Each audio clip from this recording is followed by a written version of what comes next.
with the fart. You gon' ride, yeah, of course. Get it lit up like a torch. You either low or this Lord. So that bitch is either or. Yeah, I know them niggas ain't cut like that. I swear I'm to our core. Wait up, let me make a call right quick. I'ma start another war. I was hurting when she left, but I don't care about anymore. I need a Vaselina like my Nina Puffer boy. Took a sock, watch the dark. Matter of fact, like the dark. Any problem, let them come. We gon' snatch they soul like Shang Tsung. Put them out of service, keep them tools like Miss Harper Free. Try to hope it's way too late. I'm headed straight to the safe. Throw that one up like a trophy. I'm that nigga, ain't no debate. Told them boys we taking over. Call them up like set the date. This shit a piece of cake. Yeah, my bitches came from Whole Foods. Told them put on that top 3. Then bring me my house shoes. Don't make excuses, make moves. These niggas ungrateful, gotta show them UPK rules. I make hits like I can't lose. They say you get on, you gon' represent. I said, of course. Soon as they crank that beat, I ride that business like a horse. She about to go dumb, yeah, bitch, the whole court. You ain't know they call me Obi-Wan. I come with the fart. You gon' ride, yeah, of course. Get it lit up like a torch. You either low or this Lord. So that bitch is either or. Yeah, I know them niggas ain't cut like that. I swear I'm to our court. Yeah, I just got off the call. I'ma start another war. Spit a plate up with my niggas. Get your knife and your fart. They ain't locked in with the cow. Then when you speaking to me fart. Yeah, I just took the floor. Ain't no cowards in my campaign. They can't stop the campaign. Tell them bring the champagne. They know I'm a champion. They can see the outcome. Get them niggas bad. Got them tied down and outdone. You can't do with them steppers. Niggas been down since day one. We run up the bands, bitch, like Dylan. They say you get on, you gon' represent. I said, of course. Soon as they crank that beat, I read that bitch just like a horse. Yeah, about to go dumb. Yeah, bitch, we whole part. Yeah, ain't know they call me Obi-Wan. I come with the force. You gon' ride, yeah, of course. Get it lit up like a torch. You either low or this low. So that bitch is either or. I told you niggas, you ain't cut like that. I swear I'm to our car. And I just made the call. We gon' start another war. Yeah.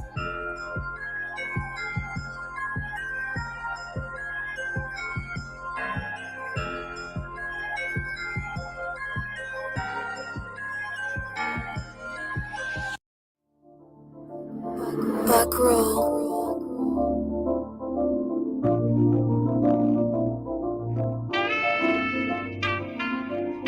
This shit gon' ride.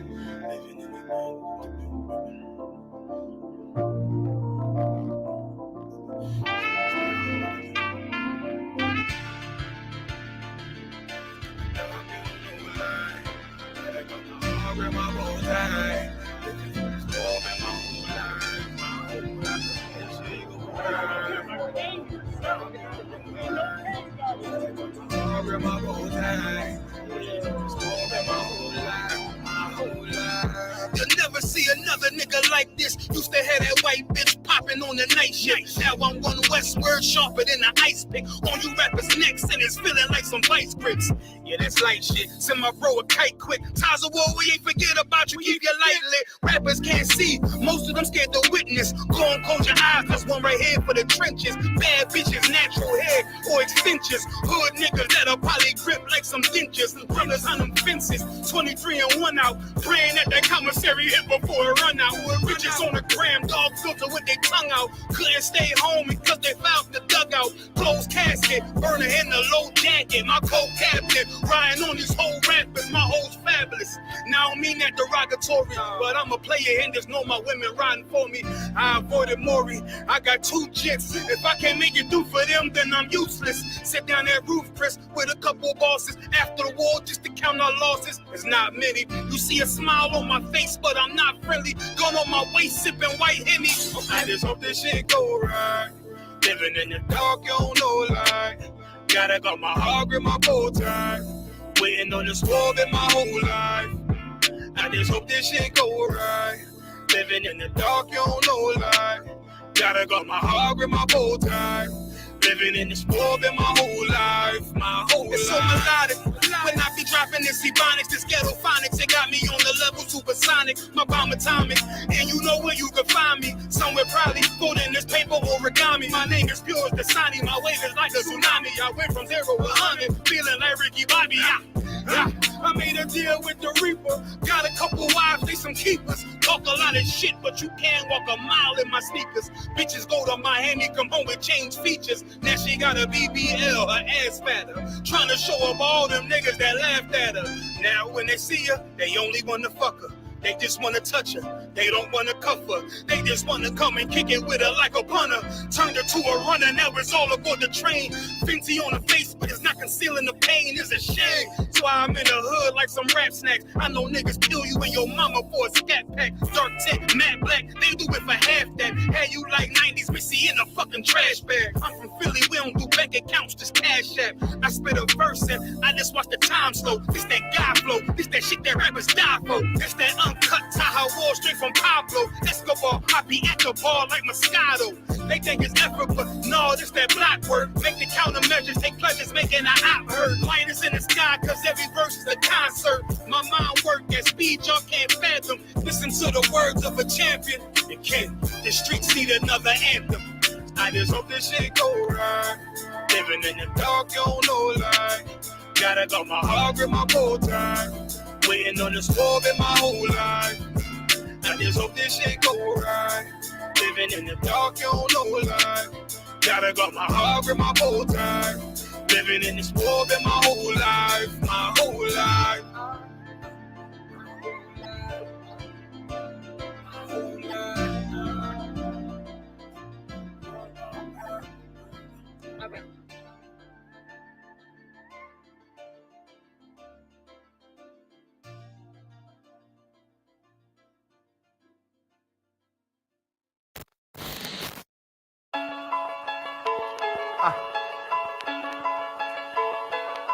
From Westworld. From Westworld.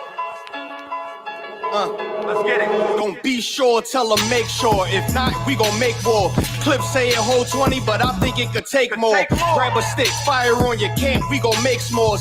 I ain't satisfied with my spot, then I'ma take yours. No matter how many roadblocks in my way, I'ma break forward. This path I'm on is so damn narrow, I just stay forward. Put them on my plate, I'm never full, I just ate more. Put them on my plate, I'm never full, give me 8 more.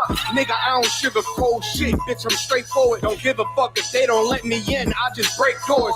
Ballin' so hard, they asking what team that I play for. Scammer who? They ain't stopped making guns when they made yours. Sick with it. Feeling like I woke up with stage 4. They ain't want the piece loose, what they opened up the cage for. Endure the pain, been through hard times is what I'm made for. Pay my dues, never left a wage, I just rage roar. So many chains and gold teeth, it's the blood of a slave. Sit on a throne with a gold crown from the blood of a slave. This is our world. Got it from the mud to the grave. Become a thing in the past, don't be a story in my page. Still against all enemies. In high school, you was the man that's lost memory shit. Lost energy, never lost my energy. Never lose control, never losing. Dog, I plan to keep you. Lose your mind where I'm from. I ain't talking from what you see. I never lost soul. Losing time, wasting steady pacing. You off track, I'm on that. You pray to God, hoping he can save you. But the power about war, and that's a different angle. This another lost cause, and I'm just adding to the list. They not seeing me for that reason. Got a flash on the grip. Nigga, big priest. They gon' judge me by my increase. And I'ma keep stepping in these joys to the increase. Just got off the phone with Jacob, and he said it's time to shine. Certified, blue dot, put it on you, now you verified. One West world, bigger than World War III. Do not sleep, it's not cheap, and it's still top 3. So many chains and gold teeth, it's the blood of a slave. Sit on a throne with a gold crown from the blood of a slave. This is our world.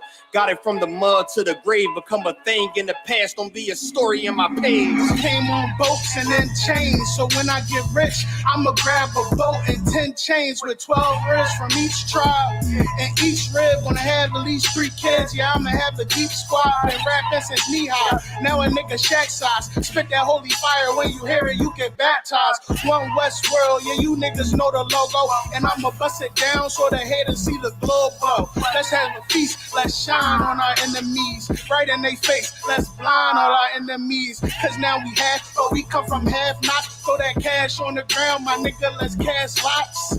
I started from the bottom, birthed out of mud, raised by gangsters, turned out a thug. I ain't give a fuck, burnt out I was, from hitting licks in and out and selling nicks in the drop. So many chains and gold teeth, it's the blood of a slave. Sit on a throne with a gold crown from the blood of a slave. This is our world.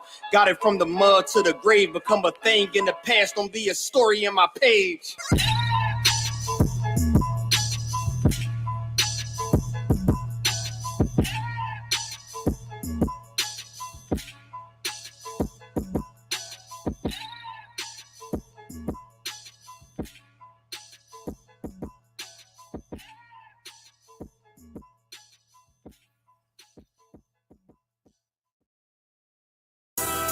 this is Rudy's Speech, man. We got Captain Tywar in the building.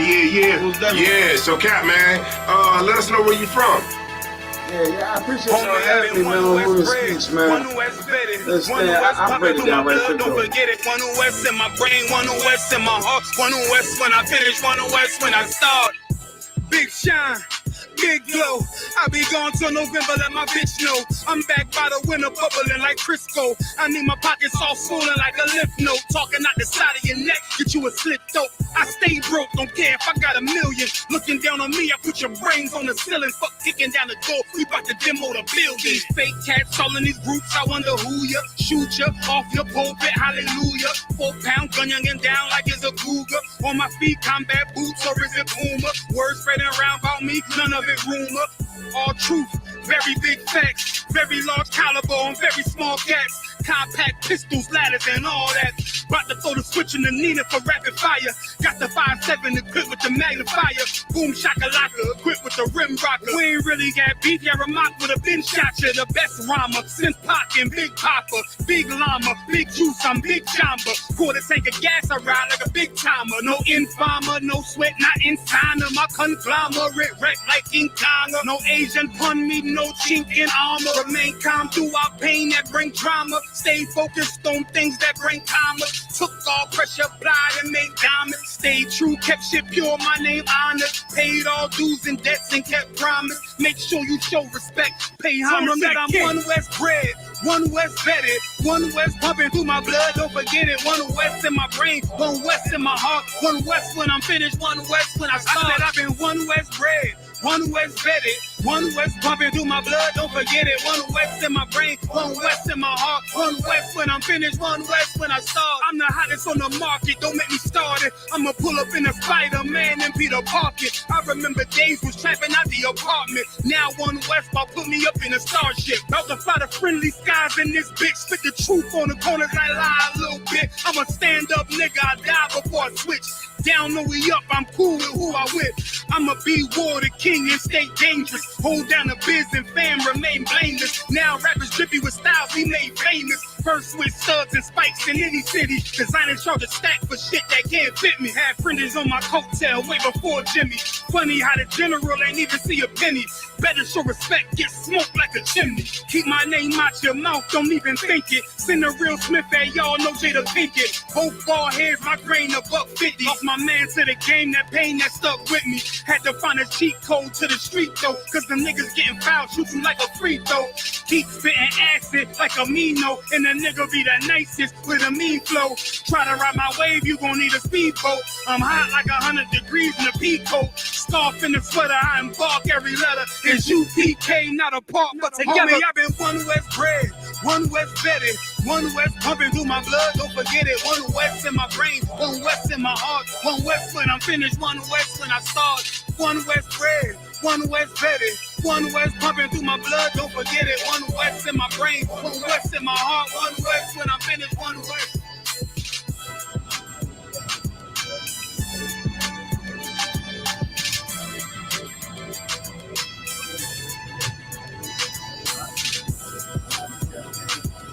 Nah, you might, I know it looks different.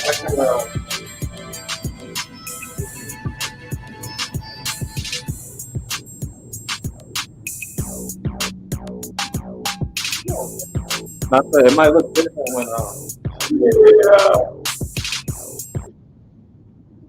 1, 2, 1, 2, 1 time to the mind. We are back. Yeah. We are live. Yeah. Man, once again from ISUPK headquarters, right here in Harlem, New York. This is Let It Be Known, episode in the high 60s or something. Give us I don't know what time you was in here. I don't know what episode it is, but thank you for watching. I know it's up there. It ain't episode 1, 2, 3, or 4, 20. It's just somewhere. 60 something. Right. 60 something. Listen, man, once again, we in the building, man. All the way from Long Island, New York. We got Precinct Officer Karab in the building. Give him a hand. Yeah. Wake your ass up, nigga. Straight out of Long Island, New York, man. Money and Muscles, Mr. War Report, Addictive Chaos in the building. Precinct Officer Yawala, give him a hand. Yeah, I'm right. You know how we do. and straight out of Yonkers, New York. Most High in Christ. I heard there was an excellent camp out there in Yonkers, New York yesterday. Give that camp a hand. That's it. Man, straight out of Yonkers, New York, we got the roughest, toughest done died in the building. Peace and over stuff. Put it up the side. Give him my hand. Oh, man. Yeah, sir. Touch on that camp. Can't forget you. Oh, How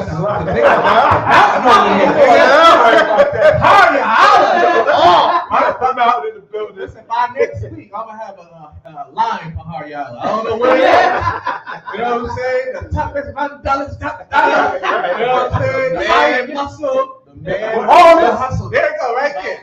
The iron muscle. The iron hustle with all the muscle. Harriala. That's it. Remember that. Most High in Christ. Most High in Christ. Man, let them out. But yeah, before we jump into our first story real quick, man, on some brothers out, and I heard y'all had a amazing camp out in Yonkers yesterday. Y'all also had a food drive yesterday, right?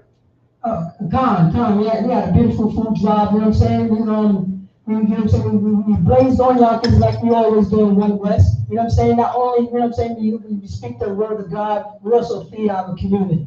You know what I'm saying? So the brothers and sisters that was coming up to the table, you know what I'm saying, coming up to the table, because they didn't have food that day. They come out their house and wondering where they're gonna get food, and they bump into us that's giving out food. Because they said my refrigerator is empty, and I don't know where I was gonna get some food. And it's right there across the street. Right. It was right there across the street.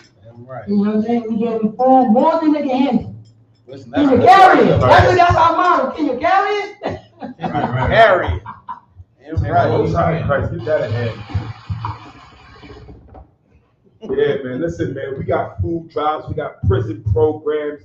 We have all sorts of programs to help Blacks, Hispanics, and Native American Indians stay afloat in these tough times, man. So big shout out to that camp in Yonkers yesterday. Precinct Officer Paratazar, who I believe is running the food drive out of Yonkers, man. Does excellent work feeding Blacks and Hispanics. I see them when they come to the door all the time. The brother will take them down to the storage and make sure everybody gets sorted out right, man. So most High in Christ, give them a hand. Right. And big shout out to all the camps that went out yesterday, man. Across the land, ISUPK, you know how we give it up on these streets. We're going to jump into our first story if anybody don't have anything else. Real quick. I know you went out to camp in Jersey. How was it in Jersey? Oh, man, Newark, New Jersey was amazing, as it always is. Another city that is a victim of horrendous gentrification and keeping our brothers and sisters down out there, man. So Most High in Christ and the priests and prophets, Officer Kawagabar, the priests and prophets out of Newark, New Jersey, man. On those street corners, helping uplift the spirits of our brothers and sisters out there in North. But it was an amazing camp, man. Love going to war with the brothers. And I believe some of the brothers supposed to show up today, man. It's Most High in Christ. We get to see them and bring them on the show. Right. Damn right, man. So yeah, now this first story is something, because it's not a big shout out to the sister that sent this story in, man. Let me get her name real quick so we can give her a shout out. I can't say what it says. What is it, Deborah? Shemaiah, man. Give her a hand out of North Carolina. Damn right. Man, for sending in this amazing story, man. And this story right here is real intriguing because it allows us to get a clear look at not only the mentality of America, but even more importantly, man, the mentality of Israel. And when I say Israel, I mean Blacks, Hispanics, Native American Indians, right? And how we look at our own. How we look at our own people, because you'll see some of the people in this video, are also Black. Right. And so I'm believing that this was a social experiment. Is that what they call it? It's social experiment. A social experiment that was done. And I'm going to just put the video on, man, and let it speak for itself.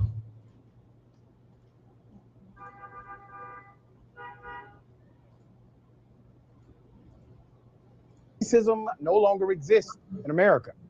I want you to see this, all right? There's a Black child who is left stranded by herself. Everybody walks past her. And then they replace the Black child with a white child. And everybody starts to take notice, and they're concerned. Let me show you this first. Here it is. Okay. This is basically a real world experiment. Okay. You see how everyone is just bypassing the stranded. So just to pause for a minute, man. What we're looking at here is a social experiment in which they left a black child out in a public place. And as you can see during this part of the experiment, everyone is ignoring the black child. Right. Everyone is ignoring the black child. Right. Let's keep it going. Lonely by herself, black child. You saw that? Now replace it with a white child.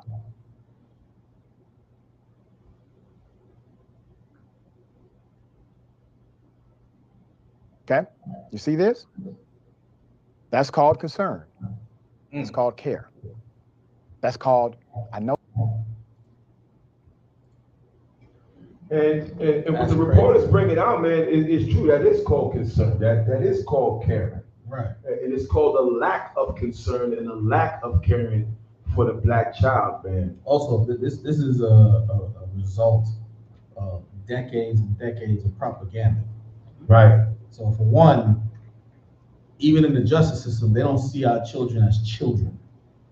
Like there's no such thing as a black child, right, in America's eyes. That's right. that's an adult. You know what I mean? And they behave that way. That's why that's one of the reasons why they behave that way. Let alone they don't like us. But they're not seen as children. She was basically invisible. You know what I mean? No one was looking. People didn't even look her direction. Didn't even look at direction. Now, you know how psychologically bad the public has to be for that experiment to show these results. Mm-hmm. You know what I mean? That means not only did they indoctrinate themselves, they indoctrinated our people too. Right.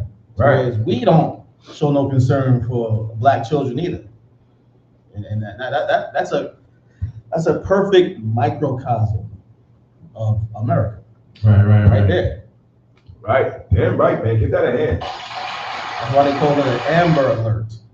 You know what I'm saying? Like, if one of them is missing, everyone has to stop and whatever's going on your phone, forget all that. Beep, beep, beep. This child is missing. Right. And yet our children go missing all the time, and there's no alert. Right. There's no Amber Alert. There's none of that. You know what I mean? Like that it shows you the priorities of this country and its people. Damn right. And just to piggyback off of that, it's also important that we point out how, because when the women's liberation movement started, it was started obviously by white women, but they used our sisters as the mouthpiece. They use our sisters as the bullhorn to push their movements and push their agendas. And that's something that consistently happens, in America, specifically with the black community, that our zeal is used to push the agendas of our enemies, And our sisters that did push that agenda pushed it under the guise that this would be a better place for their daughters. This would be a better place for their children. There would be more importance and more focus put on the safety and concerns of black little girls just as much as white little girls. That's a lie. Right. And we see that played out right here in this social experiment. All that marching and burning bras left our children in a more vulnerable place than they've ever been. Right. Than they've ever been. It's disgusting to see, man. And black and Hispanic parents need to realize that whether it's physically, whether it's psychologically, whether it's mentally, whether it's financially, without you, your children are 100% alone. Right. There's no league of justice or super friends that are just gathering around waiting to protect your children. And you know what's sickening about this, what's frightening? Okay, our people have this issue of like kicking their kids out as soon as they are considered an adult. Right. Get out, leave the house. Now look, if you see that example, look at where you're kicking them out to a society that do not care. Right. At all. Right. You know, the only care they're gonna get is at home. So when you push them out, you kick them out, you gotta go to. There's no one else out there who cares. Right. Right. You know what I mean? That's that. That's a perfect example right there. If they don't care about them that young, you think they care about them when they're older? No. Right. No, they're getting pushed out of society that doesn't care. More than doesn't care, hates them. You know what I mean? We can push it, hates them. You know what I mean? That's what that is. Like, we're looking at that as though some sort of negligence. You know, no. That's right. No, it's not negligence because that's not their responsibility. Like, that's not their people. That's not their family. Right. Right? It only negligence is that's your child. Right. Right? Okay, so what is that we're watching? We're watching hate. You know what I mean? They hate that kid. Like, I don't know, get out of here. He's fine. I'm sure he's fine. Right. But with the white kid, not only they ask questions, look at what they got down to eye level. Eye level. You know what I mean? That's something you do with your children so they can connect with you, so you can listen. I'm telling you, sit down. That's what that is. Right. So in their eyes, that's their child. That's their child. And they know the importance of white children. Right. What it means to find a white child. That wasn't do nothing. Yeah, not do nothing, right? That wasn't someone who just walked up and looked down on like, well, where's your parents? No, they squatted, got eye level. Like like if you have a child, you'll know what I mean. Like that is the empathy of I genuinely want to know what you think. What are you doing here? How'd you get here? Right. To really, you know? And it's so crazy because not just black people, but everybody is used to a black child going to school by themselves. Right. Or just being by themselves. You understand? Most of us, when we were young, we went to school at 4th, 3rd, 2nd grade. Mama gotta go to work. She don't got time to walk you to school. Father already gone, he either gone in jail or he at work. Nobody can walk you to school. What they tell you? Take you and your brother, y'all walk across the street and down the block. The school's right there. I don't want you to go there. I don't want you to go here. You know where the school's at. We walked there 1,000 times. You know to stop at the stoplight. You know to do this. You know to do that. Go straight to school. Don't talk to nobody. And go straight there. Now, what's crazy about that is that's also a result of that feminist movement. Right, absolutely. Because mama gotta go to work. Right. You know what I mean? And you listen, our women gotta understand you were fighting for white women to be liberated from their households and their husbands. You know, if you look at the stats at the time, black people was more married, right?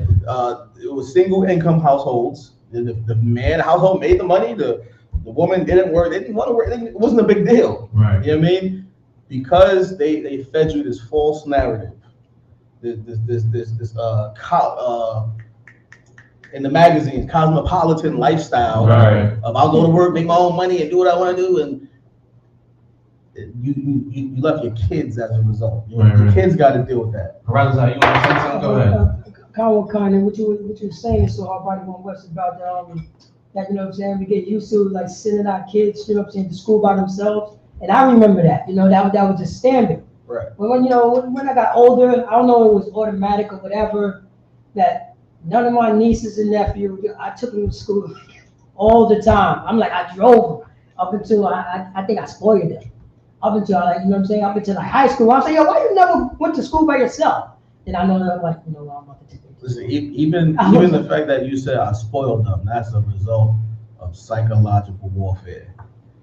You think it's you spoiling them. It's a bad thing that I made sure they made it safe to school. You know what I mean? Like even that is the result. Right. And you know what's funny? I'm glad you're bringing this topic up because the scripture I want, give me Psalms 17. No, it's like Proverbs 17:8. Proverbs 17:8, because it goes into that. It shows you the importance of children. You understand? Because we don't think our children are important. We do, but you don't. Right. You understand? You know, you gotta take care of your kids. You gotta do this. You gotta do that. But it gets to the point. It's like, man, I'm tired of taking my kids. You wish for the day they turn 18. Right. 21, so you can go out there get a job. You graduate high school. What most of our parents say, listen, you can't stay in here without paying rent. You can't do this. You either gotta go get a job or go to school. And even when you're in school, it's like, listen, you better still listen to what I gotta say. But you go to the Edomites, go to your oppressor. You know what happens? They get to stay in the house goddamn forever. So Proverbs 17? Yeah, Proverbs 17. Proverbs 17 and 8. You can start at 6. You want to start at 6. What is it? Proverbs 17. Proverbs 17. 6 really starts. Proverbs 17 and yeah, 6. Like, yeah, it is 6. Like, yeah, that's what it is. Right. Proverbs 17 and 6. 17, 6. Proverbs chapter 17, verse 6. Children's children are the crown of old men. And just think about what this says. It says children's children. So that's not just talking about your children. It's talking about your future grandchildren. You understand? Those kids that you have, they're kids' kids. Keep going. It says what? Children's children are the crown of old men. Listen, it's the crown of old men. That just shows you, like, listen, those children that you're supposed to raise, those are crown of old men. And just let you know, like, listen, this is what my father told me. This is what your father was about. This is what this generation was about. Right. This lets you know how great your father was, or a king was. Why? Because when you're a king, when you are somebody in authority, you're gonna make sure your children are right. And you're gonna look at this child like, listen, he must have came from a great family. Right. He must have came from somewhere that actually cared, because he knows to do this and do that, do this. Like, so funny. Especially when you are a West Indian or whatnot from the Caribbean, let your child be very respectful. What they say about those kids, like, your mother raised you right. You got good manners. Right. You know what I'm saying? Who raised you? You know why? Because they know it's important for children's children to be what? The crown of old men. It's the crown of old men. It's the crown of old men. You know why? Because the old men don't have to worry about, damn, I don't think I raised my kids good enough. Mm-hmm. I don't think I raised them good enough, because why? The next generation might be monsters. They don't say a crown of, they said a crown of what? Children's children are the crown of old men. Of women? Old men. A mistress. Old men. It's not about mothers. It's a crown of old men. You remember, today is Mother's Day. For Mother's Day, your mother's going to get the crown of an old man. She's going to get that crown. Why? Because she's raising children's children, and she's doing a horrible job. Right. Absolutely horrible. Not saying all black women do it, or Hispanic or Native Indian are horrible mothers, because I know there's great black mothers out there. Great black mothers, but you need men. You need that old man that shows you that children's children is a what? The crown of old men. This is a crown, man. The crown is glorious. So that just lets you know we need black men, we need black women, we need unity. And it starts with brotherhood and sisterhood. But keep going with the scripture. What else it says? And the glory. And the what? The glory. And the what? The glory of children are their fathers. Listen, that's amazing. That's amazing. It goes into Father's Day too. I mean Mother's Day too. Because this should show you how important fathers are. Right. Fathers are very important. Why? Because if we had more fathers out there, we wouldn't have to do these experiments. She would be with her father. There don't need to be no experiments. Right. It wouldn't need to be like, will somebody come to the aid of a black girl in need? It wouldn't be. She would be right next to her father, making sure nothing happens to her. Right. Making sure. But when there's no fathers, with no brothers, where there's no men, you have to do these type of experiments. Why? Because your mother might be busy. Right. She might have 4 or 5 kids with her shopping, supermarket. One's running there, one everywhere, one's outside. We all seen it before, right? Right. Mother lost, tired. She don't give a damn what happens to the kids unless it's time to go. Where are these kids at? It's time to get out of here. Now she can't find them. They all over the mall, hiding, playing hide and seek, doing this and that. Don't even care. Why? Because it's letting you know your children of what? Of the crown of old men. Keep going. And the glory and of the children, what? the glory of children are their fathers. And that's what's important. Prophesy. Oh, I know, Slocky said, if I may, he was talking about the father. I even, what I'm saying, because I'm a male in my household. So, but they're so used to doing this one thing. So I had to show them to when we leaving out the house to let them know, let me be first. Right.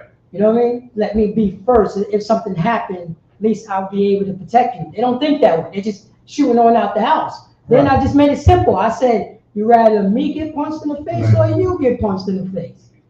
You know, it's always the other person. Listen, you are so right about that. But the problem, I don't want to say it's a problem with that, but being a parent, it's a lose-lose situation. And I'm gonna say it like this. I think about that every time. Because it's damn if you do, damn if you don't. That's what I want to say. Not lose-lose. It's damn if you do, damn if you don't. Because you know why? Let's say you walk out first and you meet somebody. Let's say you walk out second. You understand? It really don't matter. I think about it when I bring my kids home from school. It's either let me go in first or let them in first. It really don't matter. You understand? Because if I go in first and somebody's in the house, I'm fighting them. But if I let them go in first, they can get killed. So it's damn if you do, damn if you don't. And that's just let you know that's a burden of being a father. Right. That's why fathers is important, because we think about stuff like that. We think about, damn, I can't let my kids go in first, or I can't let them go in there. I can't let my wife go. Here, take the car. I'll do this. Take this, do this. No, I'll do it so you won't have to do this. I'll fill the gas up so you don't have to get out and leave the kids inside and do whatever. That's the burden of being a father. That is the burden. That's why scriptures like this is important, and why we need our fathers and mothers. We don't just need one, we need both. Right. It is absolutely important that we need both parents to survive in this oppression. Because without one, you in hell. You absolutely in hell. They don't talk about it much, but let's just talk about fathers who just have their children without the mother. You understand? It's good, but you need that feminine spirit for the children too. You can't always be hard on your kids. You know what I'm saying? If it's just you, a father out there raising your children gonna come out fucking soldiers. Go right. And gecko. I'll tell him, daddy's home. You know what I'm saying? They always can't be like that. That's why you need a mother. Like, listen, go to your mother. Your mother gonna hug you, kiss you. I know, daddy. They need all that. It's a balance. You understand? But listen, that's why it's important for Blacks, Hispanics, and Native Indians. It starts with brotherhood and sisterhood. Right. Because without that, we're gonna have experiments like this. You understand? But anybody else wanna chime in on that real quick? That's right, man. The scripture's perfectly said. The scripture's perfectly said, man. It's important. It's important. And if, you know, if we look at statistically, you know, having a single parent household is you have the worst statistical advantage. Right. You know what I mean? You're more likely to go to jail, more likely to be a runaway, more likely to be a drug addict. The numbers speak for themselves. So it's important to have both parents in the household, just like you said. Mm-hmm. And we're seeing it play out. We've been seeing this play out for 70 years. So let's just say there's been a 70-year experiment on what happens when just the mothers raise the whole neighborhood without fathers. Right. And look at your neighborhood. These are the results. You know what I mean? That's the result. Right. You know, it's unfortunate. We got to come back to the law, statutes, commandments, and actually having a family unit. Right. Because it's fairly recent that we don't have a family unit. That's a recent thing. Right. Like we was at like 80% marriage in the 60s. Ridiculous. Mm-hmm. Like those numbers, you look at those numbers now, it's like what 80%. And now 70% of the children being born are coming from like 20% of the men. Right. You know what I mean? Like it's a problem. You know, let alone being raised in the household with men. That's crazy. That's an amazing experiment on how they love their people. Right. Make sure the mic is set up on the It's pretty amazing. They love their people. And we got to make sure we love our people also. Damn right. You know, damn right. And listen, as that experiment shows, it's a battle, because you fight. You're not just fighting them; you're fighting their propaganda. Right. You know what I mean? It's indoctrinating people every day that black people are violent and unworthy of being loved, and you know what I mean. you're always the criminal and the white person is always the victim. You know, that's what's playing out. And it's been the propaganda, especially of this country, since its inception. You know, we gotta do something about that. Damn right, man. Get out of here. What's the next thing we got? Let's move on.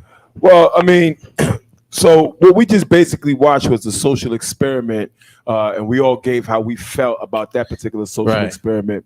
But now we're gonna look at a different social experiment, or what I believe is a social experiment, or could be a social experiment, because just last week we brought out how the subway performer Jordan Neely, was murdered on a subway train by an oppressor. I believe his name is Daniel Penny. Look at him, look like a Bond villain. Right. You know what I'm saying? Look like a Bond villain ready to be blown out of jail by his assailants. You know what I'm saying? Right. Now, you know, one would think here in America, which is supposedly a free and just country, everybody would gather together and be outraged on how Daniel Penny took 15 minutes to choke this brother out. Right. But of course, that is not the case. And instead, they've started a GoFundMe for him, and they have raised over $1.5 million less than a week. In less than a week for his legal defense team.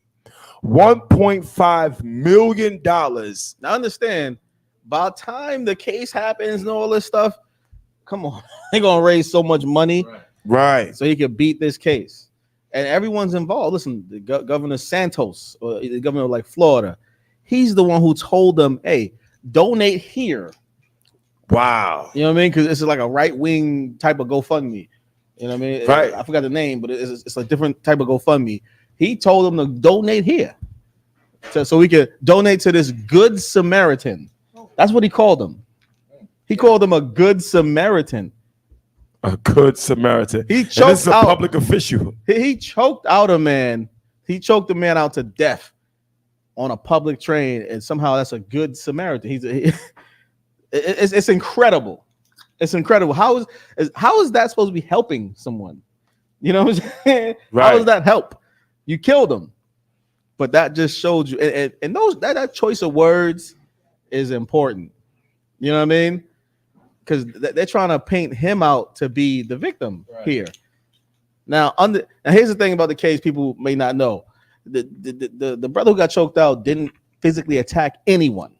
Right. We have to keep saying that. Right. Because they keep trying to push a narrative like he attacked some lady 5 years ago. But listen, in this situation, he didn't attack nobody.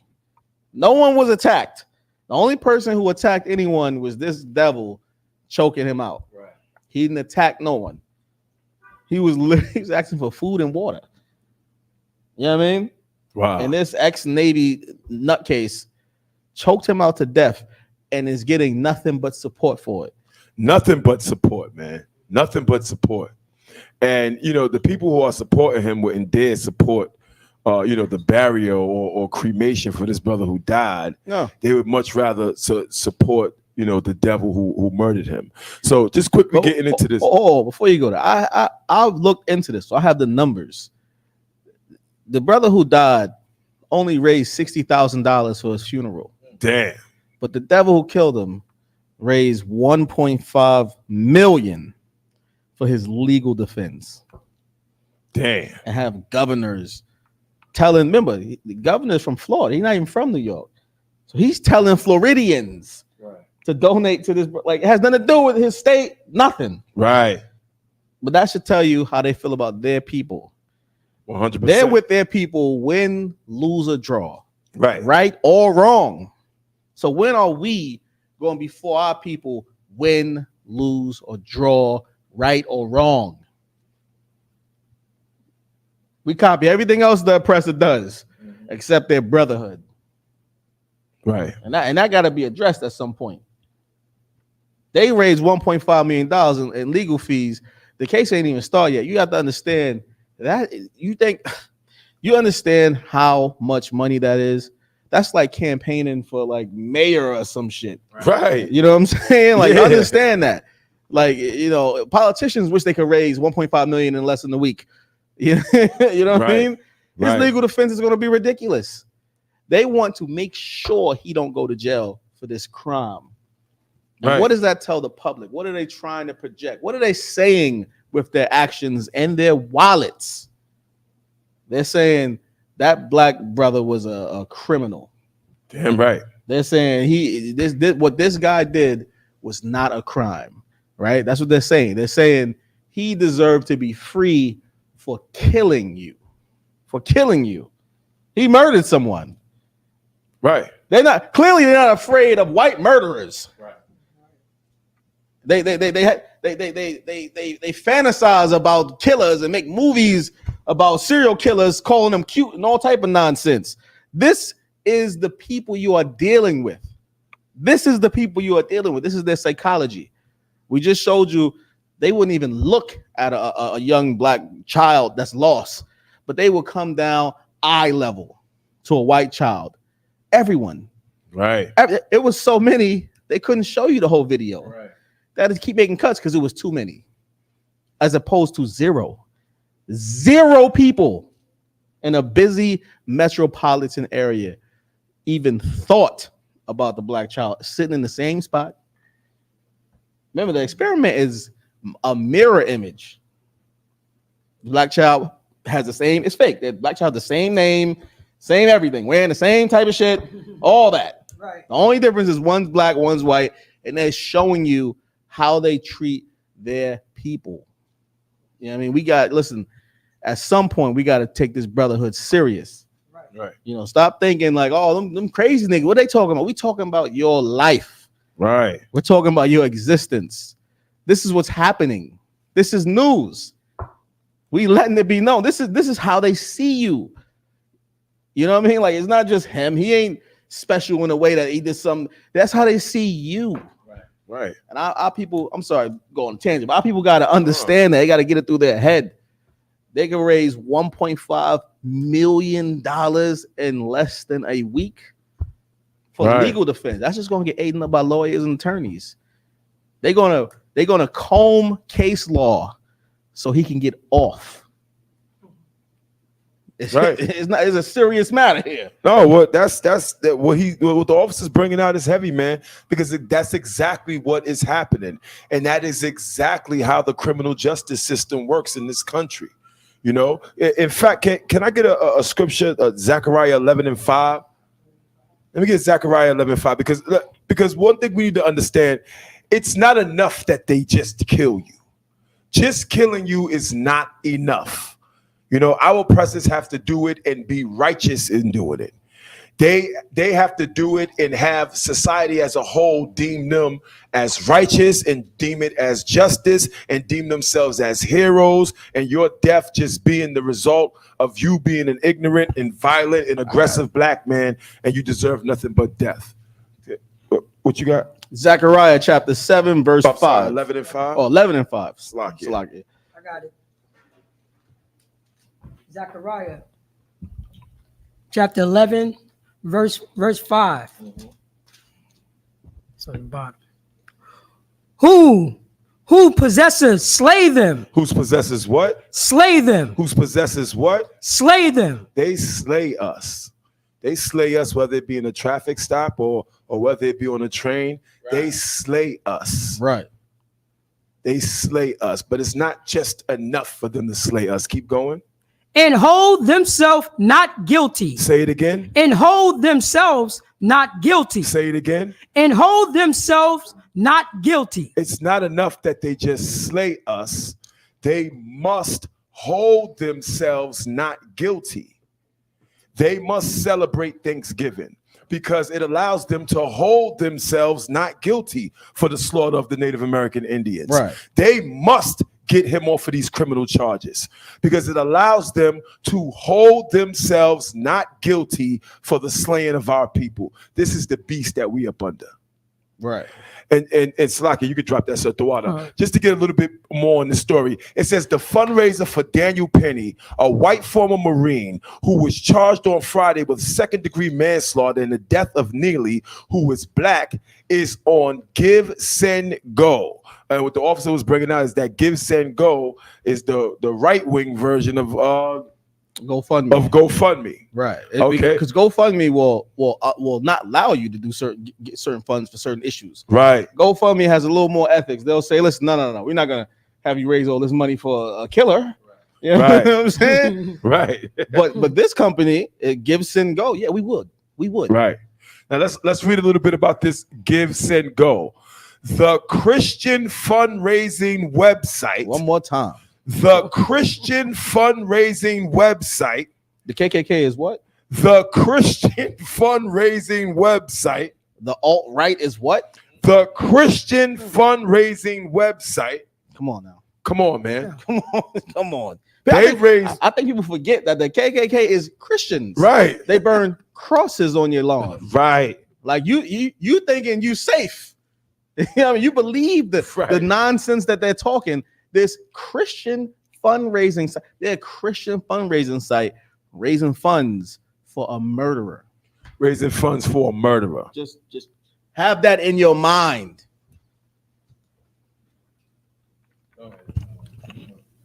Salaki, sir, what you're saying is really heavy in terms of how they're taking this devil and turning him into a hero. Right. And, if I may, there's a precept over here. If I can go ahead and read it in terms of that, sir. The book of Isaiah, chapter 5, and Salaki, let me get that one more time. Chapter 5 and verse 20. Woe unto them that call evil good, and good evil, that put darkness for light and light for darkness, that put bitter for sweet and sweet for bitter. Exactly. That's exactly who they are. And listen, when we say they're the oppressor and they're the and all of that, we mean it. We mean it. Like, you gotta really put in your mind what the legal system is, right? Contrary to popular belief, right? You don't deem someone guilty or innocent in legal system. I just want to clear this up for people, right? Guilty is one supposition, right? Innocence is another supposition, right? That's why in the legal system, they rule you guilty or not guilty, right? Because they're dealing with guilt. They're not actually dealing with innocence. I know most people don't really get that, but they're only dealing with guilt. The legal system deals with guilt, not innocence. So it's just you're either guilty or you're not guilty. You're not gonna see innocent, right? Okay. Who can watch that video and say this man is not guilty of manslaughter? Right. He literally did it. Right. He is literally guilty of it. But as you said, they want to hold themselves what? Not guilty. Not guilty. And that is the benefit of being an oppressor. Right. An oppressor. I can kill someone on camera and hold myself without guilt. And get away with it. Without guilt. First off, he already don't have mental guilt. He don't feel guilty. And not only that, everyone who's donating are saying, guess what? He's not guilty. No. Killing you is not a crime in their eyes. They called him a good Samaritan. Right. But Slaki, I want to, if I may, and you know they serious because they put their money behind it. Yes. They put their money. Yo, what? This is how much that we believe in this thing. Put $1 million behind this. Right. This is where we stand. Listen, 1.5 million. And I, you know what I'm saying? If I could, no, go ahead, finish. Oh no, I was finished. No, if I could, right? Let me get this scripture. Let me get Jude 1 and 22 and to 23, right? Because they absolutely listen. The white man is, you know what I'm saying? I can't say it. Right. Oppressor is a goddamn deceiver, man. If you got it, come read when you got it. This is the book of Jude, chapter 1 and verse 22. Right. And of some have compassion, making a difference. Mm-hmm. Verse 23. And others save with fear. Say what? Save with fear. Remember what it says in the beginning. It says some save with compassion. Read it again. Look what it says. Con out of one con. Jude chapter 1 and verse 22. Right. And of some have compassion. Yeah, remember, some people have compassion out there. Some brothers and sisters are not choking everybody out like a devil. Right. Some people actually will, yo, you all right, man? Here's a sandwich. Here's this. Here's some clothes. Here's this. Here's that. Some people have compassion. Wait 1 second, brother. Go ahead, Lakam. And of some have compassion, right? Making a difference. Making a difference. Some people make a difference. Some don't. Some want to save blacks, Hispanics, and Native Indians. Some people care. You understand? When I mean some people, I'm also talking about the heathen. You know what I'm saying? Some people actually have a heart. Because you gotta remember, I'm not judging nobody. That's for God to do. That's for the Lord to do. The Lord want to kill you, he gonna do that. My job is to make sure my people are safe. Listen, if a heathen gotta do it, most high in Christ, I might do it for a heathen. I'm gonna worry about my brother first. But the point I'm making, some people make a goddamn difference, man. Some people actually care about people. Right. Keep going. Right. Verse 23. And others. And what? And others. And what? And others. Some others. Keep going. Save with fear. They save with what? With fear. Some people save with fear, man. Some people save with fear. Like, I'm scared what they might do to that poor white man. That Marine that served our country. I can't let the people get him because I know how violent the people are. But I know our Constitution and our law and government is gracious. So I fear for him. So what? We're gonna pump money into the goddamn GoFundMe until the goddamn money comes out the goddamn computer. Right. It says some people what? Look up. And others save with fear. Others save with fear. Keep going. Pulling them out of the fire. Pulling them what?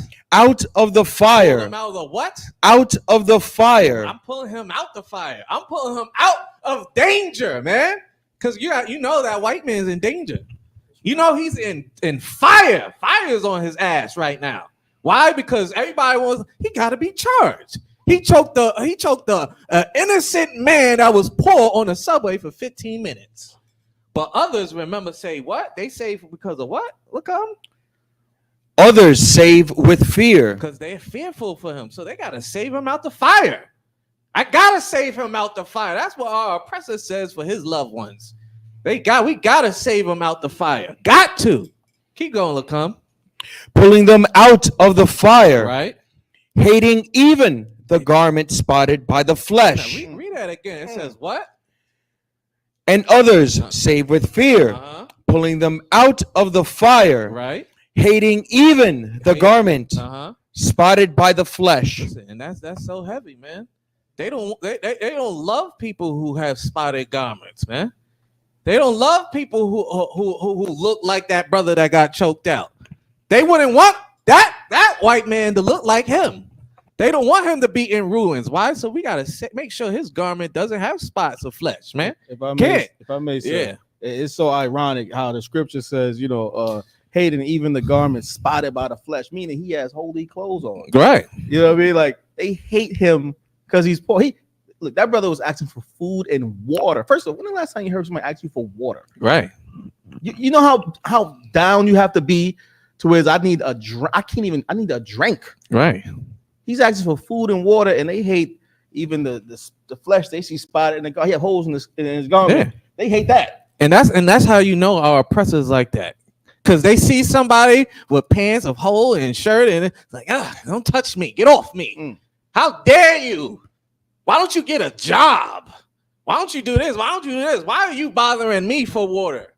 That just shows you how our oppressor is, man. And he's a wicked bastard, man. Right. Paratazar? Well, Salaki, sir, what you're saying is so hard body one west. And when you pull that scripture, the first thing it says, some have compassion. Right. Right. That's going back to, you know what I'm saying, to that little black girl. They have no compassion. None. But once the other nation little baby came on the scene, guess where their money was at? Right. Money was making sure that she get home. You know what I'm saying? And some people have compassion. Right. You can see who got compassion, and you see the people who don't have compassion. Right.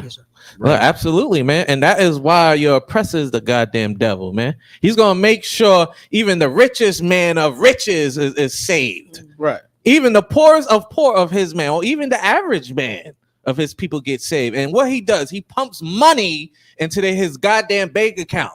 Money. Right. But for our people, what we do? We could barely afford the funeral for the brother. Right. You barely raised $60,000 for this brother to get put him under the ground. Where you know what you're gonna do? You're gonna spend money on frivolous things today. You're gonna send your mother to goddamn space if you could for Mother's Day. Right. You'll spend $2,000 just to make your mother happy, and she made you feel like a goddamn monster all your life. But because today's a goddamn holiday, you want to put your mother on the highest pedestal above God if you could. But yet you don't want to pump money into this poor brother that died on a damn well subway. Right. Died away his mother died at that. Right. Remember, he was upset that he couldn't save his mother, and she died by herself, and he died by the same thing that his mother died from, man. And that should let you know how wicked this kingdom is, because they don't care about the poor. No one cares about the poor but us. Right. About the ISUBK 1 West 125th Street, Harlem, New York, man. We're the only ones who care about the goddamn poor out here, man. Nobody else does. Right. Damn right, man. Damn right, man. Give that a hand. It's despicable. Well, yeah, man. It's definitely time to jump into that war report. Let's get it on. It's definitely going down today. We got Priest Officer Yawala in the building with this war report. I can't wait. We jumping right into this. I can't wait. We go. Listen, it links up. You know what I mean? What's I ain't Christ.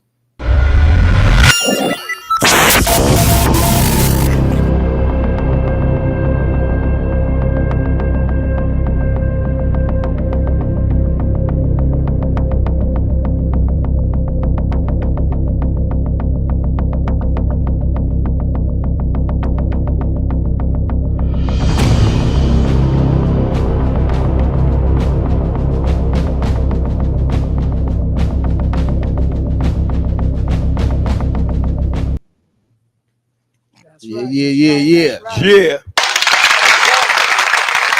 Oh yeah. Listen, I want to get into some interesting things this week, man. And first, we going first discuss it. It's something called nudging, right? And if you don't know what that is, right, it's kind of psychological warfare, right? They did a study on it, they perfected it. And now companies and government for the past few years, like probably the past 10 years or so, have been using it, right? Because it's one thing to try to use propaganda and just convince you to do something. That's hard to do. You know, people are willing, they can change their mind. But what they've been working on is called nudging, where, you know, you're going to think it's your idea, right? It's almost like the movie Inception, right? Put the idea in his mind so he could think he thought of it, so that it's harder for the person to break. It becomes a part of their personality, a part of their identity. When you think you came up with an idea, it's very hard to go against it, right? And this technique is called nudging. Now, with social media, they've been enacting this technique a crazy amount. And before we get into this article, we're going to get to that first article. Before we get into this article, I just want to let y'all know something, right? So for me to do a lot of this research on the war report, I can't be partial. I have to be involved in many different groups, right? And one of them, like, you know, the way I am, the algorithm will already push you to be more like liberal and things of that nature. So I use separate accounts and I infiltrate conservative groups, right? Because I want to see what they're seeing. And when you infiltrate different groups, use different accounts, I'm talking about whole different ideologies, you can see the effects of social nudging. Not everyone you see online is just a person that's just having their ideas. And no, there are units online. Their job is to feed you ideas so you could think you thought of them. And this is just some weird thing I made up. This is actual science. It is being used by companies and government heavily, especially since 2020. They went all in with the social nudging because they want people to think it's their idea. What's going on, President? Oh, it's Salakia. So I heard about that similar it was a documentary on it. They're talking about social engineering. It's how slightly different. That's slightly different. Social nudging is worse than social engineering because you think you came up with it. Do you understand what I mean? It's one thing. Social engineering is more propaganda, right? You see things over and over and over. You can't turn off your psychology, your subconscious. You can't turn it off. So then you start to accept those things. That's you accepting something. You understand? Like you could change your mind, and now I'm different now. I don't accept none of that. It can have a vast change. It can go backwards. You know what I mean? People could fight against it because it's being pushed at them so much, right? Like, but social nudging is different because you're gonna think it was your idea. You're not thinking someone else fed me the things I need to formulate this idea. You're gonna think it was your idea, right? And that's what makes this crazy. I just want people to see what's happening because this is psychological warfare that's studied and all of that, and they're doing it to you. If we can get right into, let's get right into that. It's a social nudging.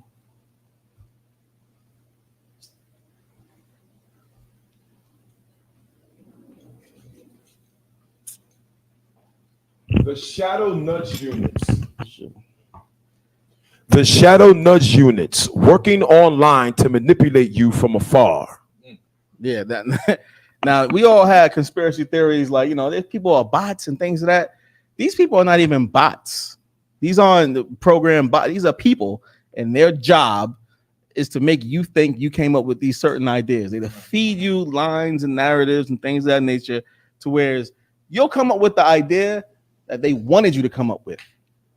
You know what I'm saying? And you can see that different things. Like you look at the Jordan Neely situation, you're like, how do these people think that the guy who killed him is the victim when he didn't attack? Because it's social nudging happening, right? I can feed you lines like these people are violent. New York is a crazy place, and you'll come up with the idea that he was right for killing him. Now, when you think it's your idea, you're less likely to fight against it because nothing to fight. There's no opponent. It's you. It's your mind. Right. You know what I'm saying? I just think this now. But come to find out, you've been a victim of social nudging. Let's keep going. The so-called nudge theory raises many questions and controversies, from whether it even works to should it work, i.e., how unethical is it? How unethical is it? Now, here's the thing. They found out it does work. They found out it works 100%. And what happens is companies and government jumped on it. So now it's an issue of ethics because you're not fighting against it because you don't know it's happening. You don't understand. So now how ethical is this to be feeding people narratives? And what narratives are you going to feed them? How is this going to change 10 years of that person of society 10 years from now? If these ideas, these pervasive ideas if the public is nudged in those ways. So that's what's happening. Let's keep going. There's also the issue of those who consider this technique of influencing and steering people's behavior in a desired direction as simply large-scale manipulation, notably via media. Right. With the word nudge as their euphorism. Exactly. Like that. Even the word nudge they're trying to make it seem softer than it is. We just nudged them. It was just a little push to make sure he would. Right. But in actuality, it's psychological warfare. You know what I mean? There's been books written on this, and now government is enacting units, and not just, you gotta understand, not just governments. You think police stations ain't doing it? Right. You know what I mean? You think companies ain't using it? If you have an office space and you have workers, you think you're not doing that so they can, I don't know, not form a union? You know what I mean? You think they ain't employing these people? It's like the person who comes in who makes it seem like he wants to be part of the union, but he's union busting, and this is all social nudging. Right, and just to let you know, this is how serious it is for Blacks, Hispanics, and Native Indians. Remember, the scripture talks about our war is spiritual and not carnal. All this is for to keep Blacks, Hispanics, and Native Indians in slavery and oppressed. Right. Because once you wake your ass up, what happens? You start remembering things. You start remembering how good it is to be a Black, Hispanic, and Native Indian.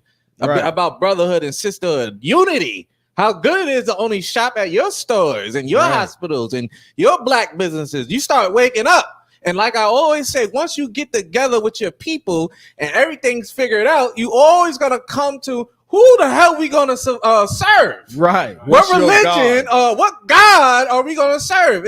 It's bound to happen, and that is why they don't want us coming together. That's why they have stuff like this, man. Right. Listen, you better goddamn like and share this, man, because blacks, Hispanics, and Native Indians need to understand what's going on. Nudging, man, nudging. Right. Go ahead. That's perfectly said. And listen, like you said, that's the end. Wherever we get together, the questions are going to start to pop up. And ultimately, that question is what? Who is our God? Right. They know this because they've been through it. That's why America is a Christian nation. You know what I'm saying? That's why they've done it already for themselves. So they know you will do it for yourself too. It's automatic. So they want to socially nudge you to not do it. And the way of doing that, they socially nudging everyone to hate you. They want you to hate you. In that experiment, black people didn't help the girl either. Right. That's social nudging. To whereas you don't even help people who look like you. You know what I mean? You help the sons and daughters of your oppressor, your known enemy. That's how powerful it is. This is your known historical enemy. There hasn't been a decade where he wasn't your enemy, and they have you looking out for their children. That's social nudging. Right. And just to add, this also shows you that you do it without even noticing. Right. You do it on a day by day basis and realize, you think it's just you. Oh, I don't like this. I don't like that. Niggas this. Women that. Black women, prostitute. New Yorkers, the Southern people. This. You do it every day and realize that's just the culture of New York. Or this is that. Or we just like that.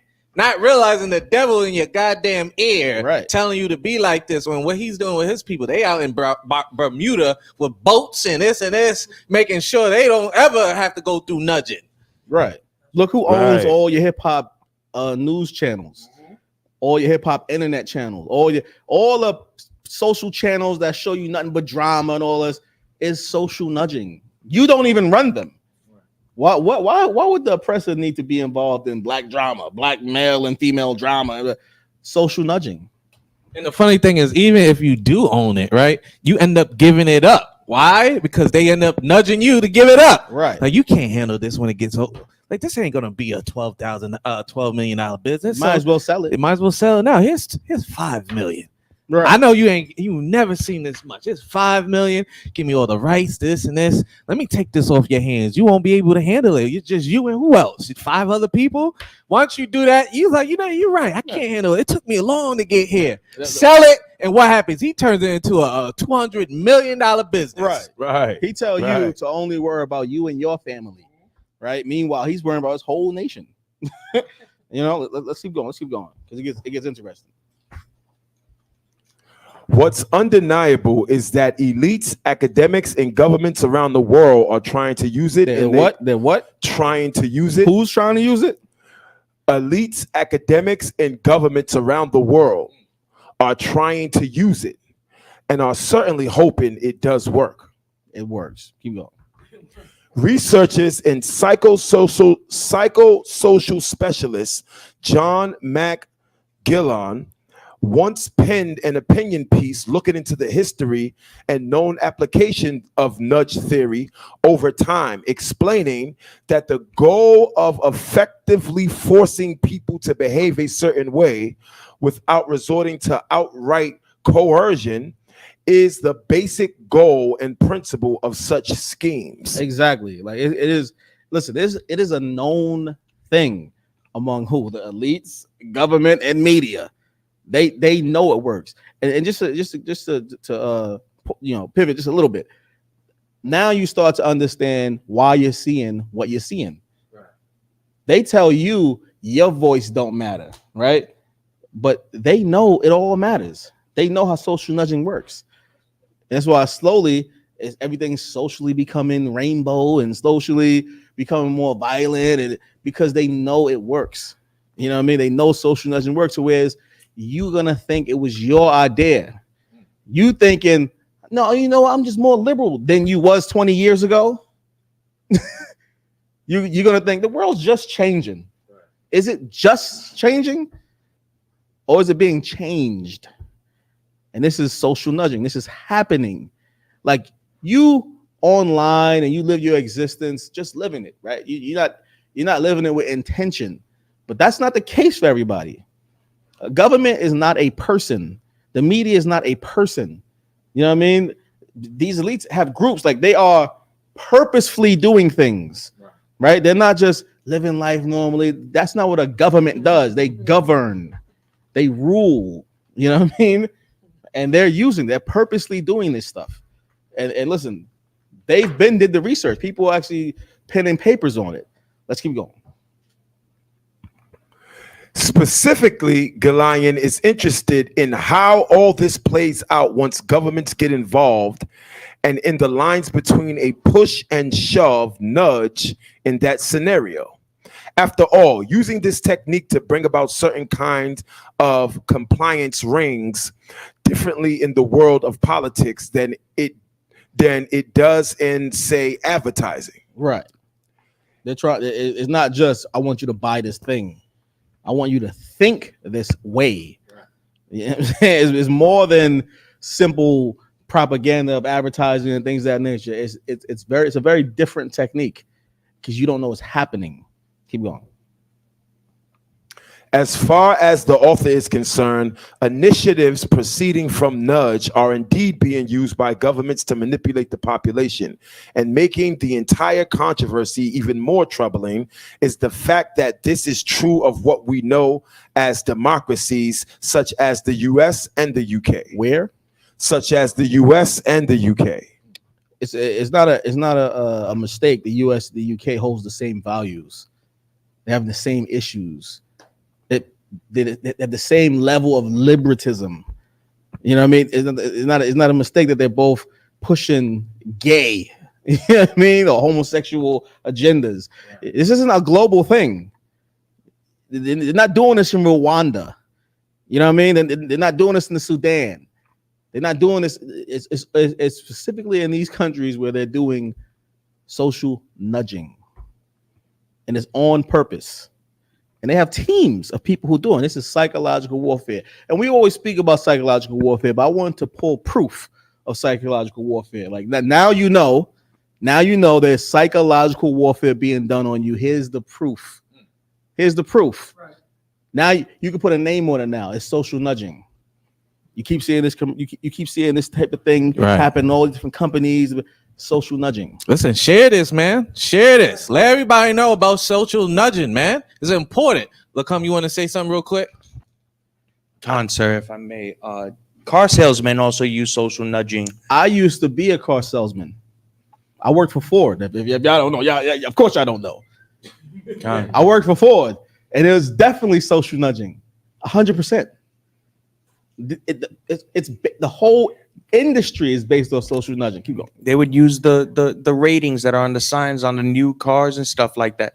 They'd use the ratings, like, oh, you know, especially when they go and see the first car that they go into the showroom.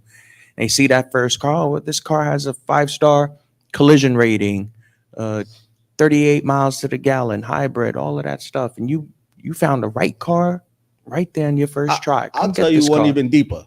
Me being a car salesman or former car salesman, I'll tell you even crazier. Social nudging. Everything good about the car, we make you say it. So when you would think, as a car salesman, I would go learn about every car, and then when someone comes in, I would tell them this car has this and that and that. That's not how we sell cars. That's how you talk someone out of selling a car, out of buying a car. You know what you do? Hey, how you doing? Hey, oh, that's your baby. Hey, what? And then you walk them in, right? And he's like, "What you got something in mind?" They'll look at the car they want. So now you know what they want, right?